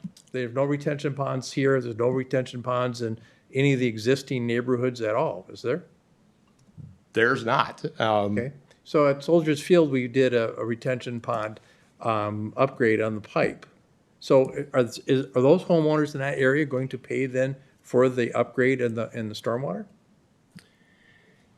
They will pay with our stormwater utility fee that funds those projects for the pond that was put in. If I speak specifically to Soldiers Field, that was done ultimately for a project that will occur sometime in the future for 10th Street and the new regulatory requirements that require stormwater management for that. So to address exactly what you're saying, to address stormwater management areas where none exist. But they're not, I'm paying, I live in a neighborhood that paid for their own retention pond. Right. So my money is gonna go to that area. Why don't they have to pay for the area that's affected more than just the regular monthly fee?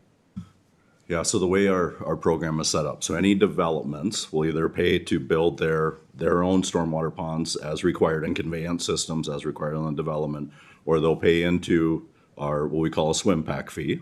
And in some cases, it's both, depending on the scenario. So development is paying for development in terms of stormwater management. Residents and commercial properties also pay a stormwater utility fee that is billed for every parcel, and that is used to operate and maintain the collection system. In some cases, it is used for capital projects to do retrofits in areas where we have street flooding and we might need to, divert that stormwater either and build a pond or do some infiltration. But the majority of that is for operation and maintenance of the existing collection system. Okay, I guess what I'm trying to say, I'll say it clearly, in the last 30 years, the residents have paid for their retention pond. And so now we're going back to the existing areas. If you did one for downtown, why would you want to use that fund for that? Shouldn't there be a special fee to the people that actually get the benefit from that? Not sure I'm fully understanding If I have your it, question, I let's guess. say I'm at Meadow Creek or Meadow Park, and they don't have retention pond, and all of a sudden you decide you want to put one in there. You're taking it out of the fee that the whole city pays.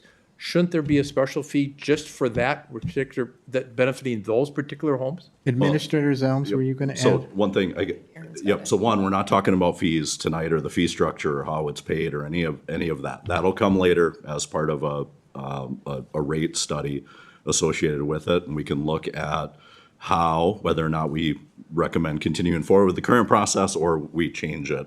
So tonight is not intended to get into any fee discussions on how anything would be paid for as part of this plan. That's a separate council action that comes later. Go ahead. Unless everyone is clear, I think that the concern is that as we continue to adjust our surface water management plan, is that going to create haves and have-nots, where we have existing developments that have ensured, based on all of their approval process, that they are retaining the water that they are creating on site. And if there are places around town where there is something that's being constructed with the ongoing monthly operations and maintenance fee, we should have very clear guidelines for, if that's happening, is it just to serve one piece of the community, or is there some other distributed problem that has been created that's going to have multiple benefit? And what I'm hearing Mr. Luckstein say is that those are things that they will take into account if we see major changes with the final surface water management plan that says we need to say, no, we will never pay for a specific storm drainage basin with the ongoing monthly fees again. We need to have some other process that might come forward. I don't know that would be the case, but there are situations throughout any place where water goes where it's not just one location that's either contributing to the problem or receiving the value of the solution. And so what I'm hearing is we need to tie those very strictly to the funding sources that we have available. Thank you. And the one thing I will add, our ordinances do spell out how the swim pack can be used, and then also the stormwater utility fee. And it's not black and white for every scenario. So we evaluate each one and then select which funding source is appropriate. I'll also give a precursor. Next month, I will be back with one way of how we might be able to fund some of these retrofits in areas. So you'll hear more about a innovative idea that we've been working on. I'm not shocked. Continue. All right. Okay. The next, key component of this plan is the evaluation of the entire drainage area. Now, as you're well aware, Rochester sits kind of in a bowl with multiple tributaries that ultimately tie into the South Fork of the Zumbro River. You can see in this figure there's 10 drainage districts. So by and large, most of them are present around a particular tributary, the exception being the South Fork Zumbro River, which is one drainage area which was not modeled in its entirety due to its sheer size. So some exceptions were made to that. Now, this is important because we're looking at we want to make sure we're accounting for all the influences of the larger drainage area on the city, and conversely, what how the city impacts the surrounding townships as well. There's great level of detail that goes into there. So the stormwater management plan largely deals with the impacts on the landscape outside of the central drainage corridors, and it's more in the central drainage corridors are more consumed with, like, say, the flood control project and things like that. So there's a difference, but there ultimately ties together there. With that said, our next component is planning by drainage district. So, and I am behind here on that, sorry.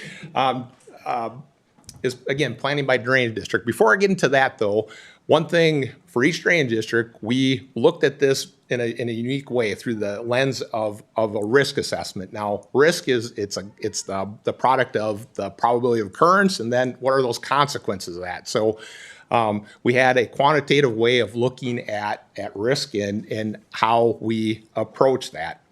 This graphic illustrates that. We looked at this, again, at the first drainage district we looked at was the Cascade Creek Drainage District. So that's, for there are a number of reasons why we chose that. A lot of it had to do with the amount of development occurring in there, projects, different things. But with that, as I mentioned, we looked at the Cascade Creek Drainage District, and we ultimately divided that into 87 sub-watersheds and evaluated each one for risk across a wide array of rainfall events, ranging from the 2-year event all the way up to a 100-year event. Now, this probably looks a little confusing seeing this, but really what this illustrates, it goes back to what Aaron had noted. Rochester is really set up well for large events, like along the stream corridor in terms of flooding. We're well, there's been a lot of work gone into preserve and protect areas along there. But what this really shows is that smaller events have I won't say a higher, it's not a larger flooding problem, but what they create nuisance conditions, more often, hence they're scoring higher in this assessment. So you'll see 2 years, there's more of darker colored sub-watershed, say, than in the 100-year, okay? So what that's telling us is that there's more, there's again, there's more opportunity for those nuisance conditions. And that's really what we're trying to pick up on. And then looking at those across the realm of, or the continuum rather, of rainfall events. So by looking at that, we then see this next slide, which really it's the sum of risks, okay? And then ultimately we're looking at the prioritization. So we see the sub-watersheds for which, had, in this case, we looked at the five highest sub-watersheds with respect to risk, and those that are hatched came to the forefront. So when you delve into that, we see this next slide. You'll see kind of the results of our hydraulic modeling. Ultimately, that's what we're looking to do, to create a hydraulic model which digitally illustrates, the impact of flooding and then throughout the landscape. So you can see on the left, now this particular area is by, I guess, most notably John Marshall, so you can see the track and that kind of thing. And you can see, I believe it's 13th Avenue, there's a lot of blue areas that show, that actually illustrates like areas that during current conditions will experience some degree of flooding there. You can see along 7th Street, right where that intersects, some more flooding. So that's a sort of level of detail that this model will pull out. And ultimately, that's the sort of information we're going to look to develop, capital projects and understand, the effect on residents and others. The graphic on the right shows the same situation with projects applied. And I'll get into some of those details with this next slide. All right.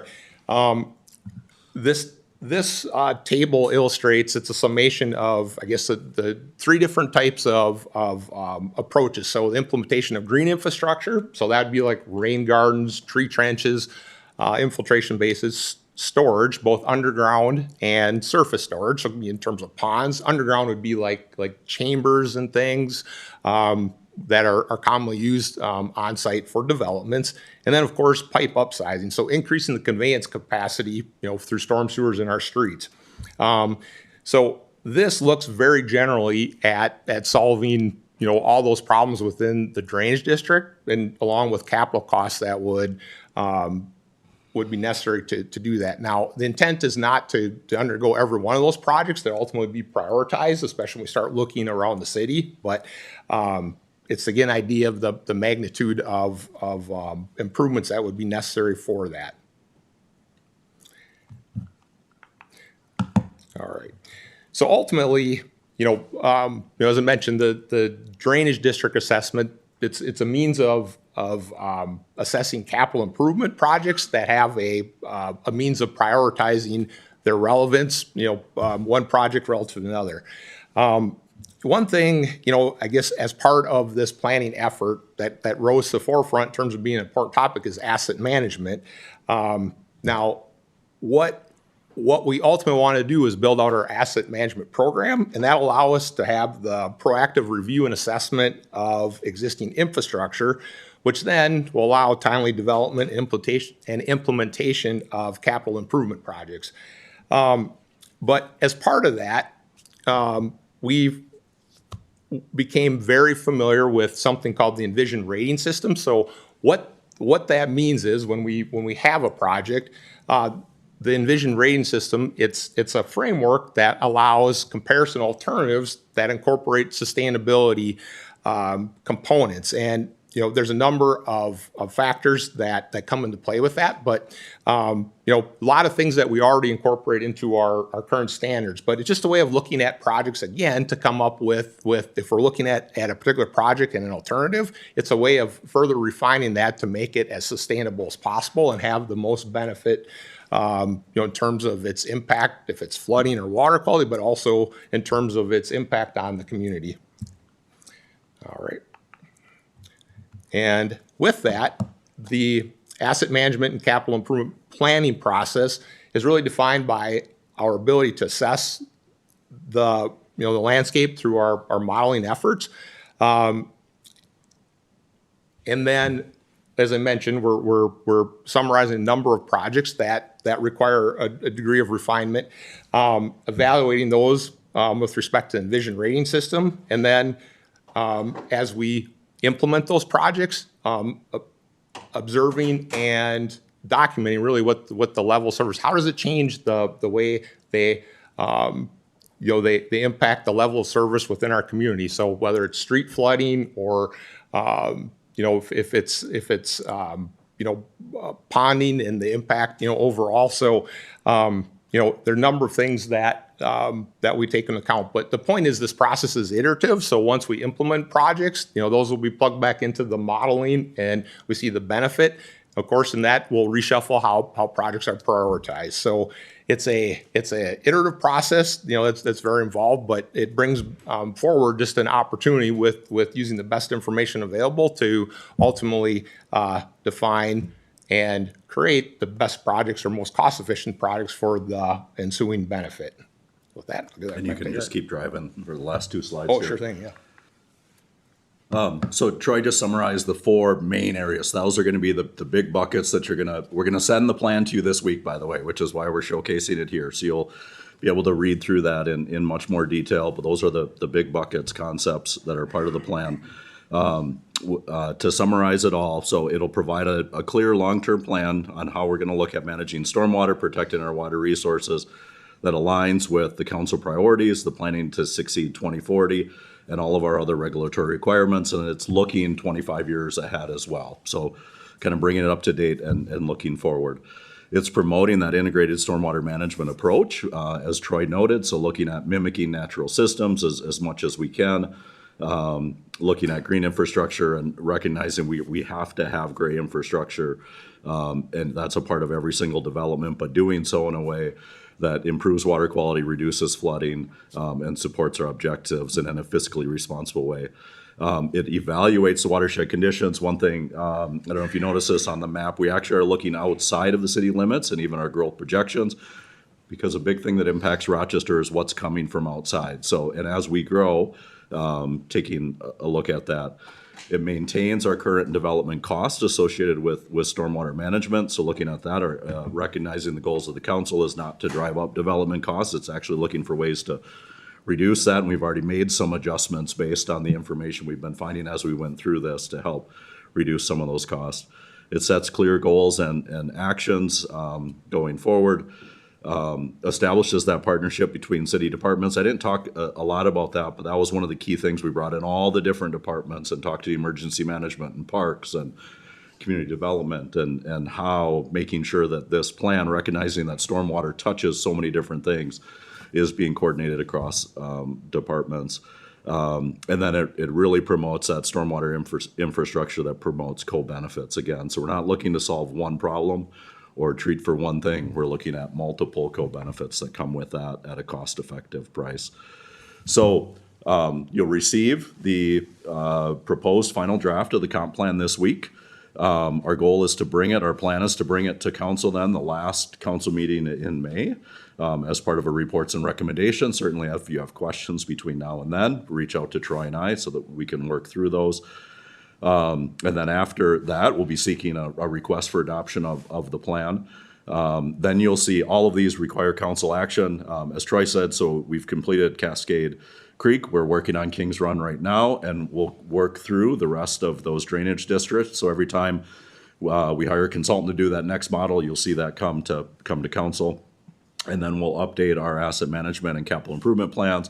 So you'll see those annually, the capital improvement plan components as they move forward.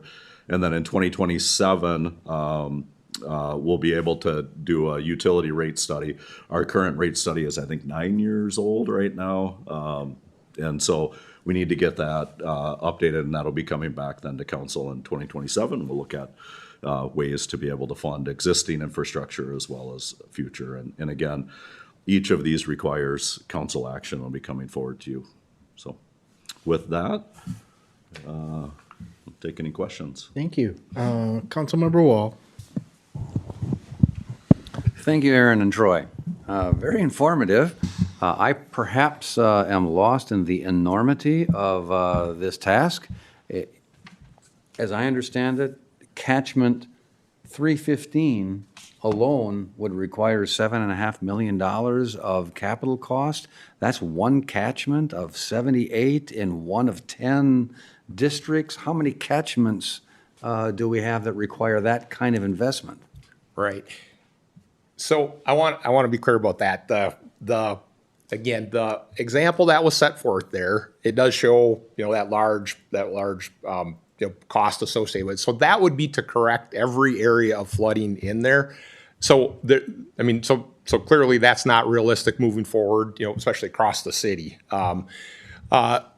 Each one of those will require, again, the projects need to be, these were done on a high level. So we identified, like say flood areas that could be addressed through, I guess, one of three ways or a combination of those.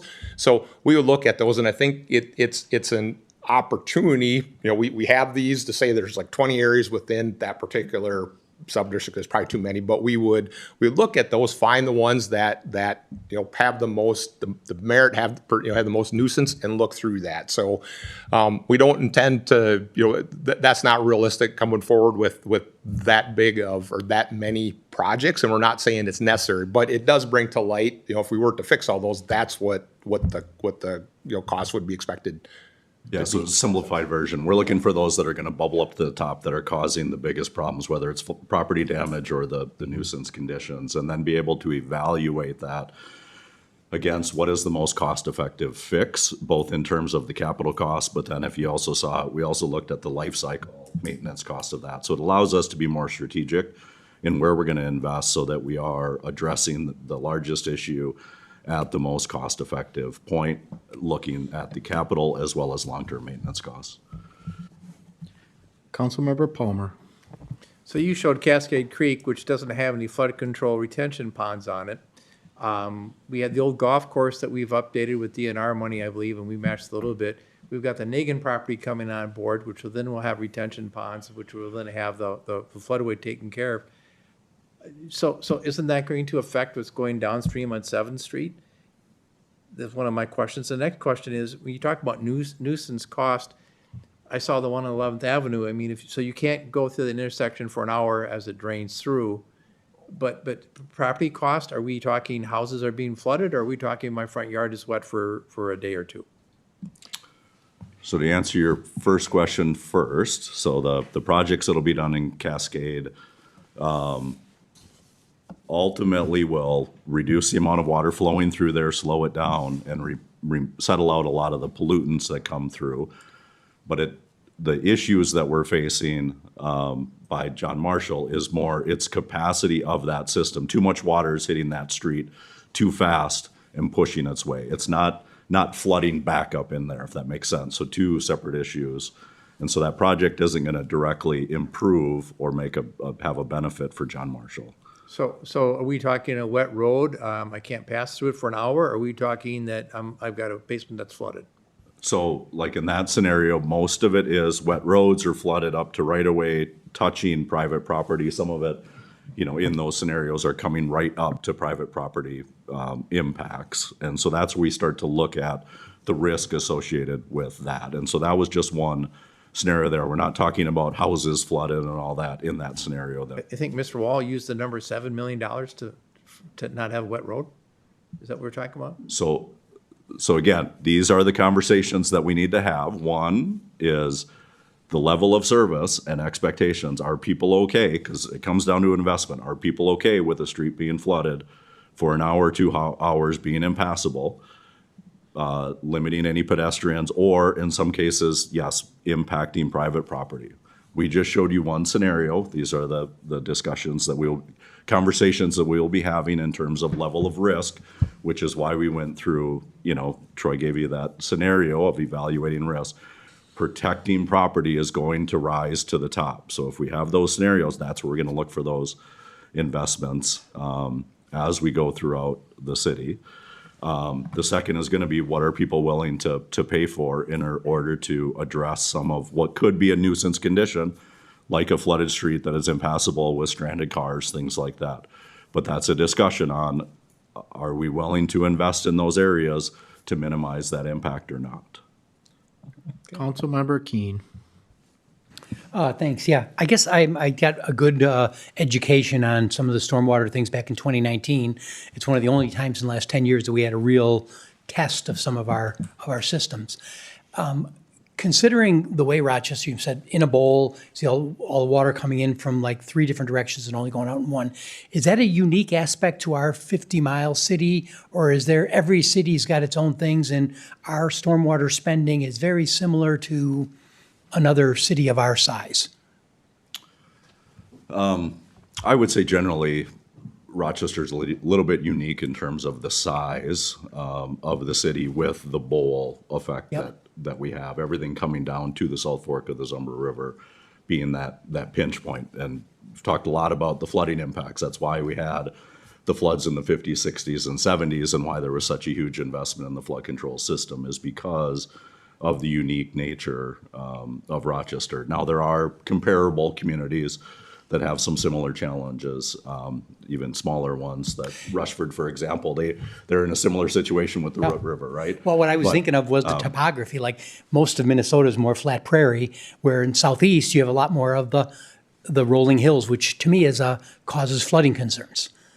Whether in place people build on top on ridges or they build near water sources, and those are the different things. Rochester, I feel, does have a unique risks built along the water things and the bowl, and some of our topography here with the drop downs. Yes. Yeah, certainly unique. And when it comes to stormwater, there's a couple things just to keep in mind. A lot of it, again, is holding water where it lands. The faster that water hits the ground and flows to our rivers, you're going to have natural pinpoints within the system that is going to cause flooding. Okay. And so the best way to manage it is minimize the amount of pervious surface, the amount of runoff, slow the water down as best as you can to hold it on site, and then strategically move it through the system, which is what our flood control system, largely does. So what this plan does is it takes that into consideration. We look at how can we help rainwater, stormwater move throughout the city of Rochester and lessen the impacts, whether it's on private property, right of way, or like the flooding type scenarios. You guys talked a little bit about having this model, and I heard simulation, but I'm probably taking it further than it is. Does that mean we can simulate 6 inches of rain over 3 hours in this part of Northwest Rochester? Yes, that's exactly what it does. We're using, not to get too much in the details, but we're using a kind of the industry standard for that, and allows you to, again, once you have the existing model set up, calibrated, allows you to input either like past storms that we've experienced through radar-based rainfall estimates or design storms, so we can look at all that, determine and understand what those impacts are. Okay, Yeah. all right. I've been lucky enough to work with you guys on a couple of projects where existing neighborhoods, existing flood control, but underperforming for whatever reason, too small of a catch basin, something like that. So I've appreciated, and some of the neighbors have too, this idea that we can come in and figure some of that stuff out and have some of the funds to do that. So I think that's the benefit of having this stormwater enterprise. Now the question is, we have these fees that we've been paying over the years that end up being used for these projects. As you look forward, are they covering what we need to do? Are they coming up short? Is this another thing that we need? Again, I'm not looking to do the rate study here, but does it look like we're okay with the way we've been funding this? That's why we need to do the rate study in 2027. And we'll have information that come out of the models that we'll be able to run to help give us a better estimate, both on the capital costs and then the long-term operation and maintenance cost as well. Right now, we've been able to have adequate funding to support the needs, but we are seeing the impacts of changing climate patterns, precipitation events, things like that, that we hadn't seen before. And so, but Okay. does that answer your question?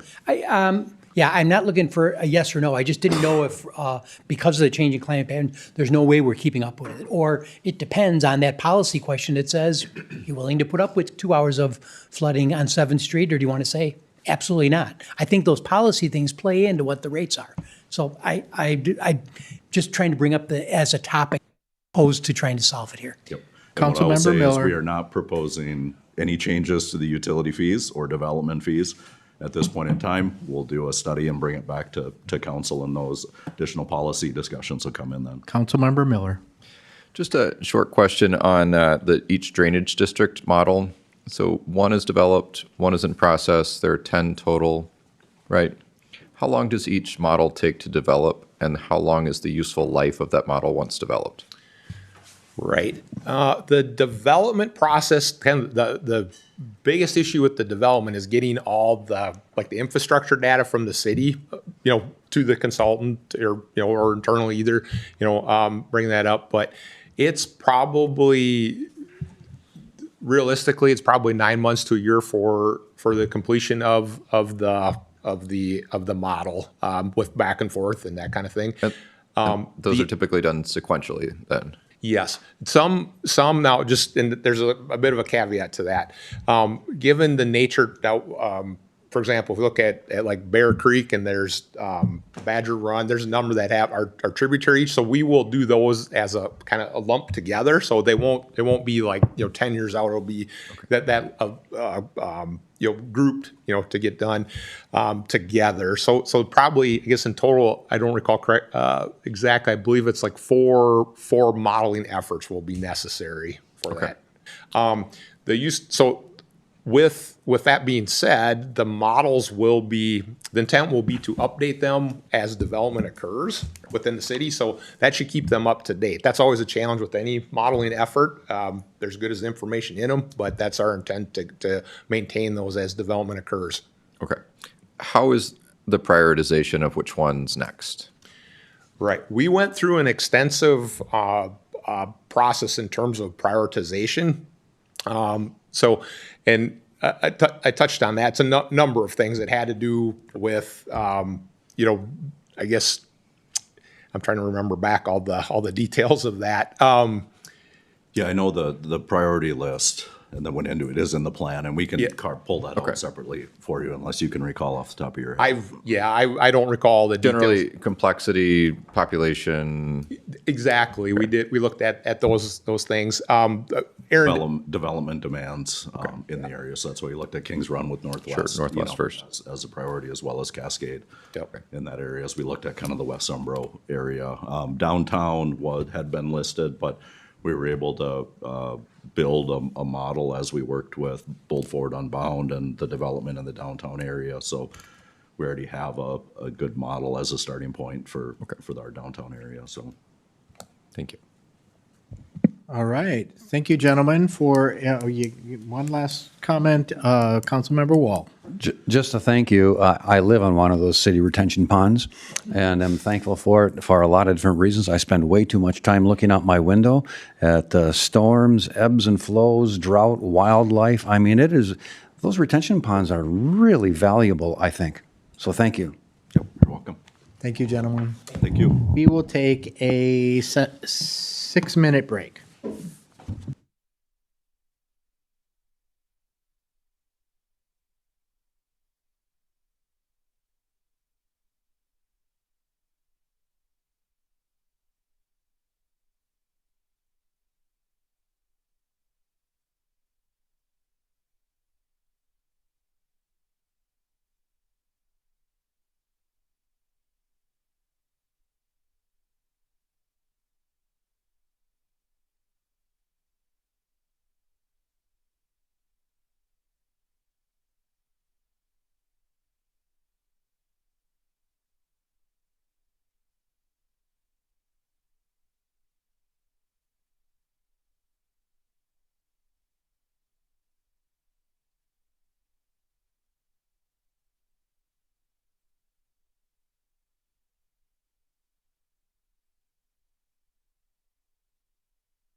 All right, we are back. And just to kind of clarify, even though we don't see ourselves on the screens there, that according to Christian, we are on the air. So with that, Thank you, Council President. Josh Johnson, joined here with Chancellor I Carroll. was. I'll give the brief introduction, then I'll hand it off to Chancellor Carroll, to introduce her team and go into the exciting update we have for you. So, University of Minnesota Rochester is at a pivotal moment. I'd say downtown Rochester's in an extremely exciting moment. And this all is a pretty critical component. I didn't mean to be that alliterative there, but for our workforce housing needs for both today and growing into the future. So going back 15 years, what started as a community vision has really turned into a national model for delivering, education. And what makes us unique, as we all know, is that there's no demarcation between the UMR and our downtown. The students that attend UMR live, learn, work, volunteer all in our downtown core. Not only do they provide, vibrancy and integrate their youth into our downtown, but they also are increasingly deciding to stay here in Rochester, and that's important. As we create more healthcare opportunities, we need to capture that talent and fill our pipeline of workforce development. That, of course, leads to a challenge, and it's a good challenge. We'd rather be talking about needing to grow rather than the alternative. But that brings us here today is the need for, facilities. The UMR is at its capacity, so that's what we're going to be presenting on. None of this progress can happen without partnerships. Going back to 2013, when we approved the sales tax for, the purchase of the UMR campus area, as well as other campus improvements in classroom space. Even more recently, when we were doing Discovery Walk, and I was a project manager on that, I was extremely appreciative that UMR allowed us to use a piece of their campus for staging for that construction. And up recently to when Experience Rochester, the city, and UMR, they need some classroom space right now, and we've got some office space in Civic Center, a great partnership opportunity there. And most recently with BioLabs and Mortensen and DMC in the city and UMR, realizing that in order to support that BioLab ecosystem, we need workforce to backfill, that need. So that then leads us into the campus expansion request at a future date. So just a reminder, today is to go over preview of the anticipated request for sales tax and DMC funding. But today's an update, so no formal request. Caught me. It's my one slide. I basically covered everything that was on there. And I'll hand it to Chancellor Carroll. welcome, Chancellor. Thank you so much, City Council Presidents and members and staff. Thank you for this opportunity to discuss the future of the Rochester campus of the University of Minnesota. My colleagues Jack Ryan Feldman and Katie Pickell join me today, and we begin with gratitude. Gratitude, especially for the citizens of Rochester and their decades of determination that brought the University of Minnesota to this community, and their city sales tax dollars have fueled the early development of this campus. Did you hear me say thank you? Yes, we did. And it was in big white letters behind you. Fantastic. All right. But we're also grateful to Rochester's elected officials, including each of you, as well as our valued partners, the City of Rochester staff and DMC and Mayo Clinic, and the wider ecosystem of employers and educational institutions. At UMR, we live by 3 principles. Students are at the center, research informs practice, and importantly, partners make it possible. And thank you very much for being our partners. Together, the University of Minnesota, the citizens of Rochester, and the leaders of this community have accomplished a rare feat: the successful launch of a public university campus. This campus was designed to reflect this city, health-focused, innovation-driven, and world-class. Our place matters. We live in an extraordinary city, but not just because we're growing, but also because there is inspiration all around us that sustains our culture of compassion and commitment. Stories of invention and discovery of lives saved and lives dramatically improved. So last week in the Skyway between the Student Life Center and University Square, a student waved me down. And to get to me, she was dodging patients in wheelchairs, and I was finding my way through a bunch of people with blue tags and scrubs trying to get to STEAM. And she's saying, Chancellor Carroll, what happened? I asked. And she said, I got to see a kidney. So this UMR student then thanked me for introducing her to someone in transplant who made it possible for her to walk from her dorm room to observe the gift of life in surgery. And her drive to be part of scientific miracles like that just exploded. Now, I don't tell that story because it's unusual here. It's quite the opposite. Our place matters. And as this inspirational city of health you all are leading has grown over the last decade, so has your hometown University of Minnesota campus. Our journey is unusual. Very few public university campuses have started in this century. After decades of citizen advocacy, Governor Pawlenty, the legislature, and the university's Board of Regents declared in 2006, right, 20 years ago, that a Rochester campus of the University of Minnesota would be established here.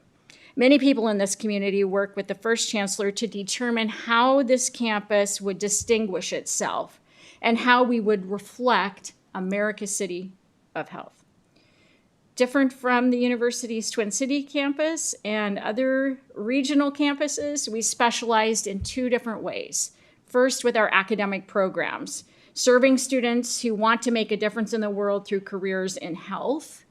And then we also needed to be distinguished in our research. So we did something no other campus on the planet has done: focused faculty research on student learning, applying research to practice to drive student success. We were determined to be different on purpose. We began serving students in 2009. That first graduating class in 2013 had 57 souls. Now, over 1,100 University of Minnesota students are served in Rochester with the aspiration to grow to 2,500. With current facilities at capacity, that means we need to expand for one primary purpose: developing the human potential of significantly more students. Importantly, our brilliant students come from a wide variety of backgrounds. Over 80% are Minnesotan. That's roughly split evenly between rural and urban. And over 2/3 are from groups historically underrepresented in higher education. That's the first generation to go to college in their families, low income in their families, or students of color. That's over 2/3 of our student body. And with these differences, they share a common passion to make a difference in the world through a career in health. To educate these young people, we need space. And many of you know UMR started with small leases in just a couple little places, right? And that partnership approach to campus facilities has continued. We're now in 7 buildings in downtown Rochester, all mixed use, all with long-term leases. This inspiring learning environment is fueled by the intentional placement of university spaces. We are a downtown campus, again, on purpose, keeping students in walkable proximity to kidneys, right? And something we call work-based learning, which is critical because they are near the sector they will serve. And inside these spaces, we are harnessing the power of experiential, or what some people call real-world learning, learning where students work shoulder to shoulder with their future employers. These opportunities accelerate students' readiness for impactful careers. So our University of Minnesota students are not just studying in downtown Rochester to ignite their own futures. They are also impacting Rochester and the health and life sciences ecosystem, even while they are still students. Our annual economic impact, $89.9 million, that's from 2025. Through our long-term leases, we pay property taxes over about $700,000. Of course, we're addressing dire workforce needs, and over 50% of graduates were employed at Mayo Clinic last year at commencement. Did you get that one? All right. Now, about 2/3 of our students our graduates go on to advanced study. And the typical path is to stop out and work at Mayo for a year, 2, 3, before going on to their professional degrees. Our med school acceptance rate is very high, 68%. The majority of UMR students are 18 to 22 years old. You remember those years? Yeah. They are serious about academics. As they live and learn and work and play in downtown Rochester, their youth and energy and curiosity and healthy lifestyles, I'm so proud of our students, are an asset to downtown. While they are students, they're engaged in volunteering, in part-time employment, in internships and research labs, and more. They're a force for good in this city long before they graduate. UMR's impact also includes contributing to the reputation of the city as a place of innovation. We were named an Opportunity Campus. That's a national recognition, only 15% of university campuses, based on the diversity of our graduates and their salaries being at least 50% above the median, an Opportunity Campus. And that one-of-a-kind research focus on student learning has made us innovation leaders in higher ed. We were called to testify to Congress about the model. We've had substantial national media coverage. Later this week, PBS is coming from DC, looking at our Get Forward Faster model. These are new designs that decrease student costs while increasing student success. And those student success outcomes are everything to us. Very important, multiple years, we have had no achievement gap in completion. So timely completion, no achievement gap. Remember that variety of backgrounds of our students. This is a very unusual outcome. It's because we're applying research to practice.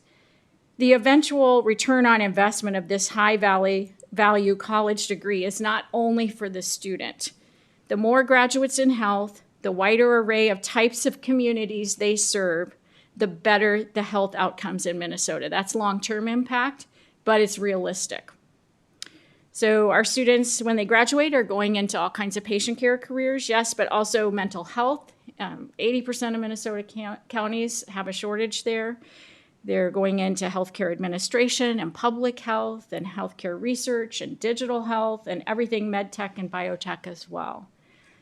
It is our daily commitment that the impact of this campus will surpass the high expectations of the citizen advocates who dreamed and worked to bring a University of Minnesota campus to this city.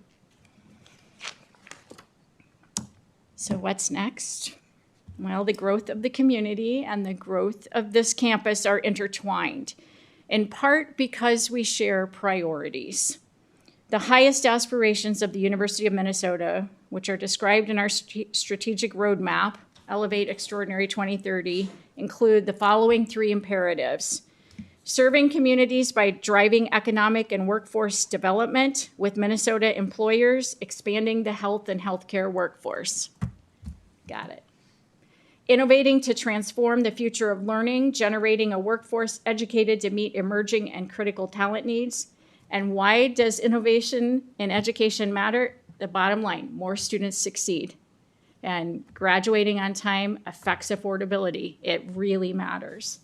And the final imperative with which we so resonate, advancing our excellence to lead the discovery and application of sustainable solutions, improving environmental and human health. So in this time of growth for Rochester, spurred on by the bold actions of DMC, the city, Mayo Clinic, and others, the University of Minnesota is ready to expand. Our impact, our commitment to be a driving force in the future of Minnesota's health and life sciences workforce, and our leadership role in creating a healthier Minnesota. And all of that requires that we expand our footprint in downtown Rochester. Our near-term 3-part vision for a University of Minnesota Rochester campus footprint that includes capacity for bolder enrollment growth and serves as a national model of health and sustainability has grown out of our campus and climate action plan.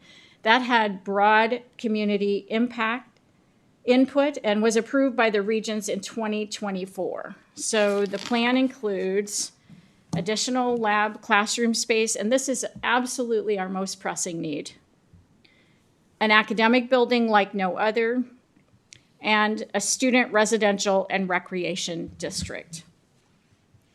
First, a proposal is in progress to lease and build out additional lab classroom space in Discovery Square to ensure we can increase enrollment and sustain our world-class education and student success outcomes.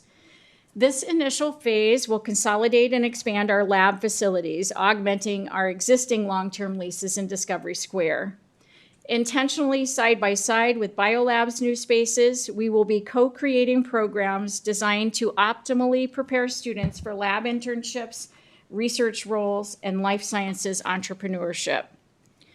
The sustained presence of the University of Minnesota in Discovery Square will significantly contribute to its continued success, demonstrating a robust talent pipeline to both existing and future tenants.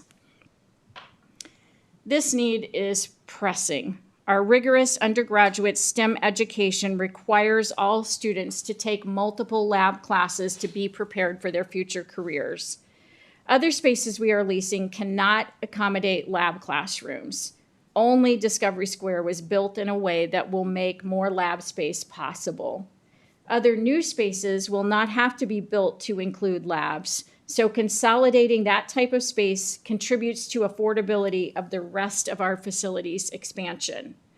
The build out of our current lease spaces in Discovery Square was also supported in part by city sales tax dollars. Again, we thank you. Without investment to make this new space possible, we would have to cap enrollment, and that would mean squandering human potential. Remember, every additional UMR student is a future health professionals. So if we are able to secure needed investment, this 30-year lease will go to our Board of Regents for approval in June, and construction will start later this summer with a tentative timeline for opening in fall 2027. The next phase of the proposed expansion will be a new academic building intended to be the campus centerpiece.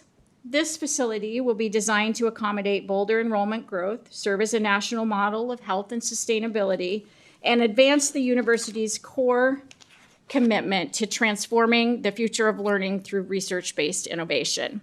As we continue to pursue investment to make this building possible, we anticipate releasing an RFP for the design of this facility in the next few months.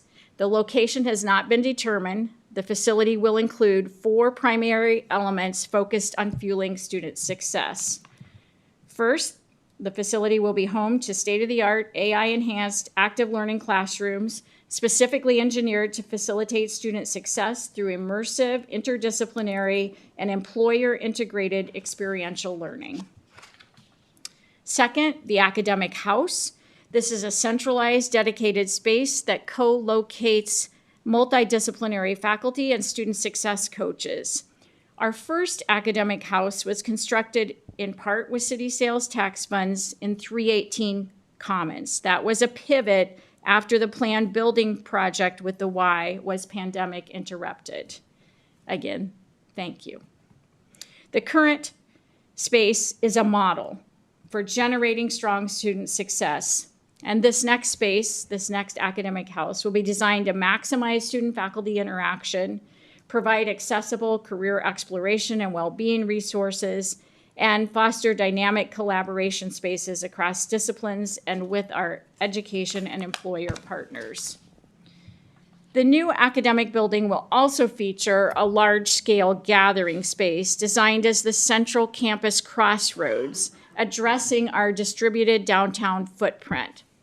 For a campus currently integrated across mixed-use buildings, this singular space is essential. That is according to UMR students who spoke out as we crafted our campus and climate action plan.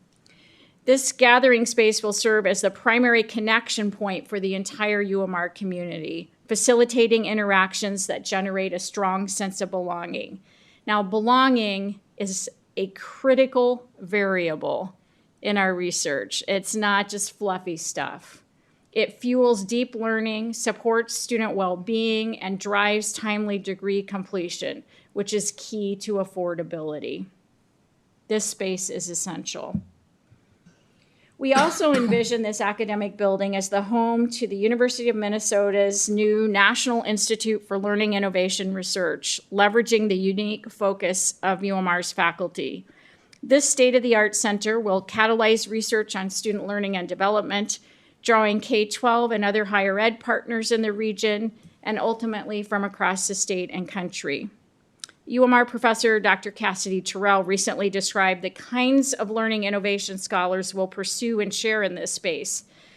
She says, "I'm curious about how we can use new technologies to increase cognitive capacity for learners, to create more room in their brains so they can think more clearly, organize information more readily, and thrive while they learn."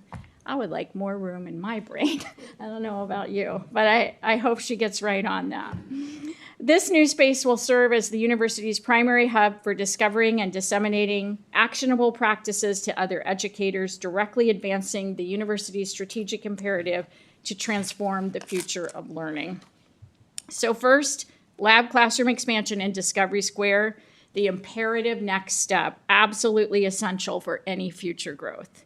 Second, an academic building like no other, and the final part of this three-part facilities expansion, a student residential and recreational district to be advanced through a public-private partnership project in the UMR and Recreation Subdistrict near Soldiers Field. This P3 development will ensure student housing that supports UMR's evidence-based emphasis on community and well-being. During the Campus and Climate Action Plan process, students provided substantive input, clearly indicating that housing with some separation from their study and work would be preferable for that sense of community and for their overall well-being. This project will also fill gaps in recreation access, included a much-needed gymnasium to support our burgeoning UMR sports programs, complemented by adjacency to the diverse and wonderfully expanded activities available at Soldiers Field. Our goal is to release an RFP later in 2026. Concurrently, we are actively securing additional temporary space to ensure staff and faculty have the resources they need to sustain educational quality for every student while these projects move forward. We're grateful for the partnership with Experience Rochester to ensure we have space to accommodate current students. For the past decade, the University of Minnesota Rochester has successfully forged a unique community campus strategy. With support from the city, our campus is purposefully integrated within the downtown core. This allows for our students to be deeply immersed in an extraordinary place that helps them move in the direction of their dreams. It also enhances the vibrancy of this extraordinary place as brilliant minds choose to learn and grow their skills here, and generational talent consider calling Rochester home. The University of Minnesota Rochester is ripe with opportunity. On a trajectory of growth, we are poised to dramatically address surging workforce demand, to continue to grow and strengthen our economic impact for Rochester, and to be a vital force that turns learning into value for individuals and communities. As partners with our city, we share this vision for talent pipeline growth, health and healthcare, economic development, and sustainability. Beginning with the expansion of lab classrooms in Discovery Square, just imagine what a profound force for good we can continue to be. Thank you, Chancellor. I'll wrap us up and hit on the next steps on the timeline. So you'll see on the screen above, April 27th, we are here. Next steps will be, you'll be taking a stop during the City Council bus tour and stopping with University of Minnesota Rochester to hear more. On May 21st, a funding request for DMC funds will be presented at the MCC board meeting. On June 1st, we expect to have that request at City Council, the City Council meeting. And then on June 11th, it'll go to the University of Minnesota Board of Regents for approval. And then we can open up for Q&A. And could I just clarify one thing? When we're referencing the release of city sales tax funds, that is prior designated funds from the 2012 authorization that remain available for UMR. So welcome your questions, comments, observations, guidance, or wisdom, or all of the above. Councilmember Wall. So I want to make sure I heard it correctly because it's one of the questions I had. the sales tax money perhaps being requested is already in the bank from 2012. That's correct. And the uses that UMR are referencing were the intended uses of those at that time. Thanks, that's great. Maybe a little bit of an indelicate question. And the third proposal indicates that you would build on the land that UMR already owns down by Soldiers Field. The second one, I think that you said you haven't identified where it would likely be much closer to the current academic offerings than Soldiers Field, or what is UMR thinking?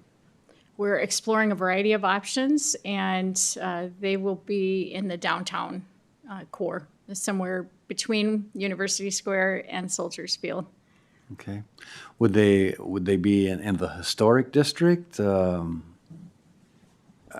those some of the options? We would surely not do anything to disrespect the historic buildings that are currently up.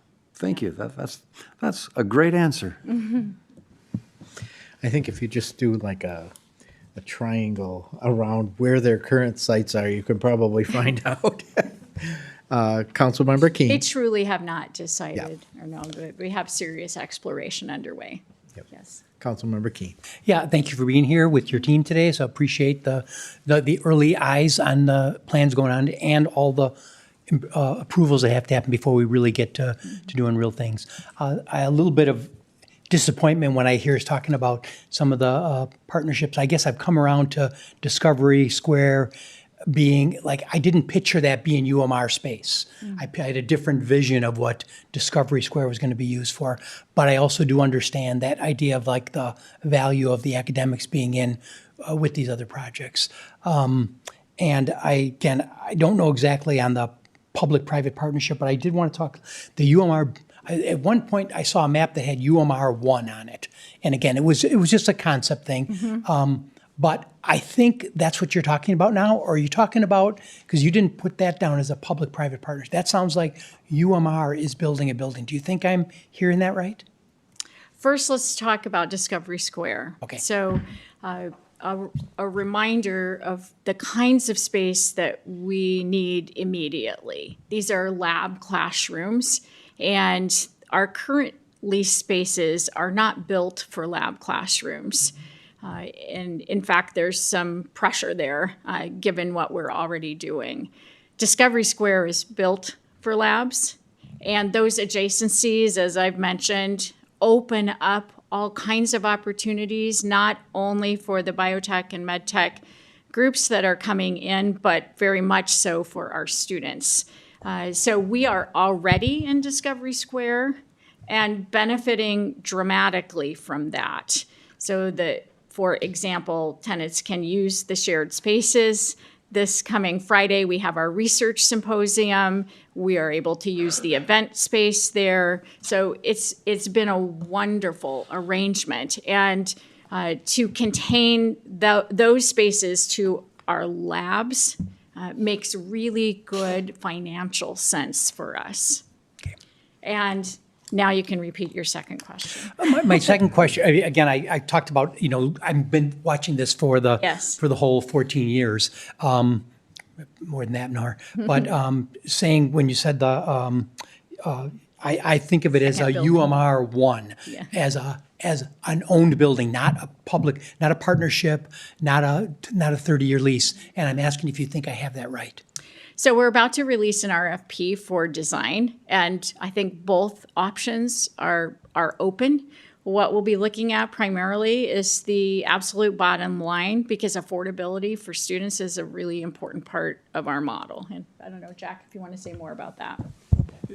Yeah, and I think another aspect of that too is the certainty that we need for delivery of our facilities. And, as we've experienced with, the project that we had in 2019 that, exigent circumstances had it fall through, I think something where we can control the controllables is if we were to plant a flag with the first building that's not leased and it's more traditionally delivered, I think the academic building might be that.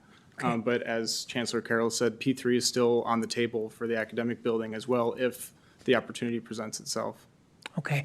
Yeah, and I've watched this before. This council took some of our 2012 money and did some work in the 318 building, maybe 3-4 years ago for the Nest.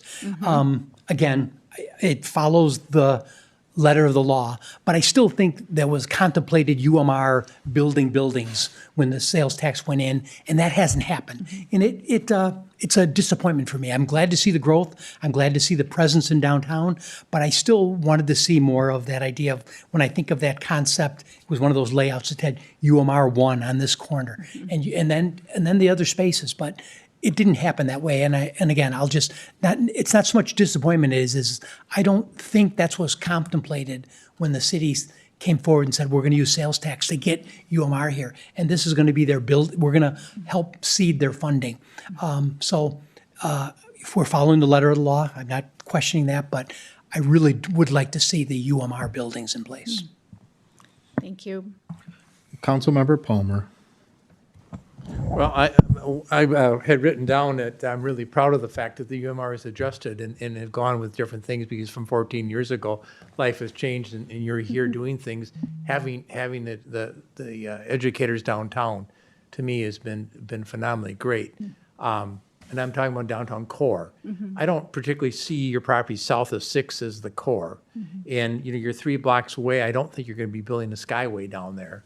And I think that's one of those things that would be important to have. So I guess if I were going to say is release that property, use that money for something downtown in the core, would be better for Rochester. I'm glad that you're using Discovery Square. I think that's what that was designed for, to have the students down there, that they can be in weather and kind of be in that campus but still be downtown. So I applaud you for guys changing your plans and adjusting to the market in the last 14 years. So thank you for that. Thank you. I'm going to talk about kind of the 3 pieces. One, I really appreciate all the work and partnership that UMR has had with the city. I look at the lab classroom expansion, which you're previewing for us tonight, and then you have the other 2 RFPs, Heart of the Campus, which is in an unknown place somewhere downtown. And then I think I heard you with the residential and recreation that will be at Soldiers Field on UMR's land. Yes. So one, those 2 it's quite an accelerated kind of RFP plan. I think I heard both are going out this year. And so my question is, with the partnership that you're previewing on the lab expansion, do you foresee a partnership with the city on those 2 RFPs as well? Potentially. What we see with the whole of the vision is that UMR is firmly committed to contributing to this city, right? We've been partners all along, so it depends how you define partnership, how I would answer that. But that are even more students will live and work and learn and play here in downtown Rochester, that we will partner in all kinds of ways that emerge that are invisible to us at this moment. Absolutely, that commitment is there. In terms of the city sales tax dollars that were set aside for UMR, those would be used by the lab expansion project entirely. If I could add Yes. something from a city perspective. Yes. I guess I would also look at this as we have excellent partners in UMR, a unique partnership as compared to some of the other development opportunities that present themselves throughout downtown and around town. But when we're looking at potential for partnership to have this be a catalyst downtown for additional growth, as the chancellor is pointing to, yes, from student population, but that also leads to other economic opportunity, is that we would hopefully as partners be looking at what are the spaces that are being presented to them from their RFP process. I think you called it an RFP, not an RFI, whatever RF process happens, in order to understand what are the available properties? What are their adjacencies? How interesting and unique are those proposals? Are there other community values that might be able to be solved for in that? And recognizing that all of those spaces are also within an area that's supported by the Destination Medical Center initiative, there may be really unique opportunities where, yes, you have the opportunity to be supporting one of the only growing universities in the country, maybe the world, probably, well, at least the country. Certainly the only one in Rochester. Is what are the synergies that you might be able to create because of the very pressing needs of the university, which are directly related to the workforce development that we need for the future, not just for Mayo Clinic, but from other entities that we hope that will be spurred from BioLab, some of which will come from the business incubator that Mayo Clinic supports. So if we think about the synergies of the economy and the things that we need for the future, both for the pipeline of workforce, but also individuals that are capable of being able to be innovative as businesses come back here and hopefully stay here, start their own potentially piece of the pie of med tech, and what are the synergistic uses in a P3 model that may not just include the public piece, UMR in the city, but also other development that could be a great catalyst there that otherwise would not build on its own or would be asking for separate incentives. So I don't know what those might look like, but just like any of the other developments that we have downtown, there probably would be a reason for us to be looking at what are the opportunities that we can't ignore or that would not have the best and highest use of the properties that are presented in order to gain more than the wonderful UMR expansion, but many other goals of the city as well. Thank you for that context. One follow-up, and then I'll go to Councilmember Miller. So I don't know if you heard our earlier conversation I did. on the sports and recreation ecosystem. With the recreational component of your residential and recreation site, I would encourage any kind of partnership with the city on that as well. Jack's your guy, right here. We started whispering and then realized we should wait, so we were listening. Good, thank you. Councilmember Miller.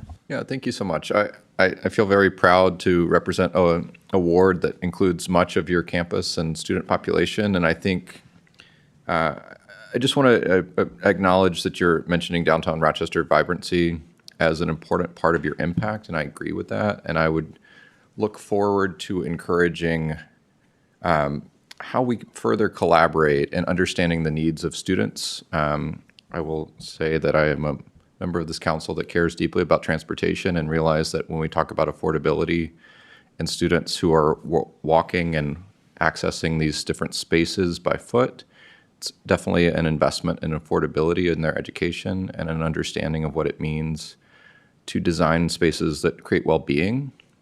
So I don't share my colleagues' feeling that you should swap land by Soldiers Field. I think having that access of students on the street, of students interacting with the public space adds vibrancy, adds safety, adds a sense of community, and helps us struggle with planning for the needs of students who have not maybe traditionally at that phase of their careers been part of our community.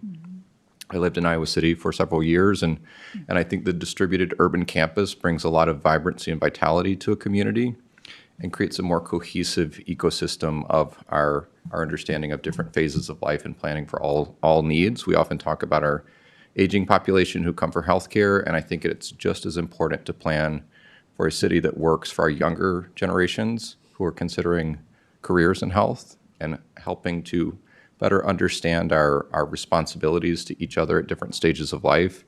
And I'm also very excited to see how Discovery Square has evolved in its potential uses, as Councilmember Keene mentioned, because I think that those lab spaces that are needed and active at Mayo Clinic spin off companies into the private space as we're thinking about biolabs, but also require a highly trained, capable workforce at different phases of learning and internships who are able to support those same research projects in their infancy before they get to this capitalized version. So I don't necessarily have a question here. I just want to acknowledge the range of impact that this planning brings for our community, brings for Mayo Clinic, brings for other economic vitality, for urban vibrancy, and for just a healthier community overall. And I appreciate how it also ties into the principles that the DMC has been working on looking forward. And we had extensive conversation about this last year at the collaborative session.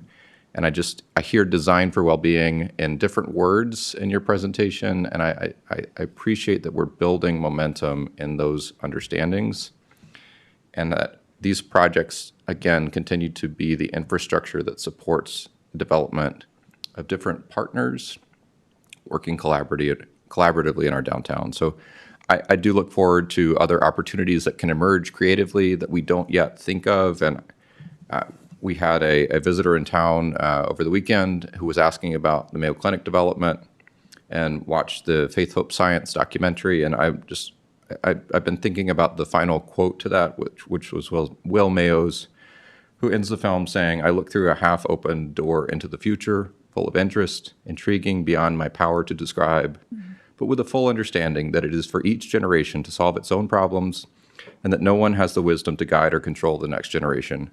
And so I see that continuity here in this presentation. I just want to acknowledge all of the investment, creativity, hope that has come before, and I'm grateful that we get to be a part of UMR's journey and the broader development of Rochester. So thank you. Thank you, council member.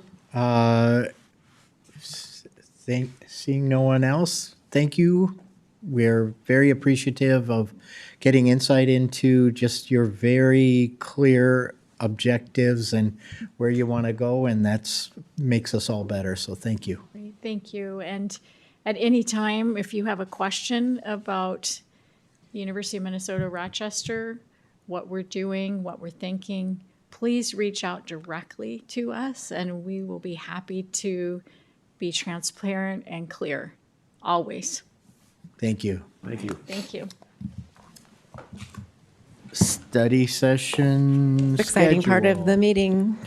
So we got a preview of your next study session. We will be doing a city council downtown walking tour, so the primary mode of transportation will be yourselves on May 11th. So please come prepared and with the type of shoes that you would like to walk in and in the attire that you would like to be around downtown in for about 180 minutes. You also have then your next council meeting on the 18th. Well, first you have one on the 4th. And then the study session on May 27th, just want to remind you, that's a Wednesday. That is the week of Memorial Day. So Rochester Financial Policies, a dynamic presentation. And then as was mentioned by Mr. Luckstein, you will see him again, Stormwater Water Quality Credit Trading Program. So some opportunities there within the Service Water Master Plan potential. And then a much awaited item that is the result of a council initiated action that was approved, disconnected park and trails gap analysis. So that is what's forthcoming for you through May, the end of May. And then as was mentioned here, June 1st, you would expect to see something back on the agenda related to the prior sales tax collection for University of Minnesota Rochester. Thank you. Any further business? Seeing none, we are adjourned.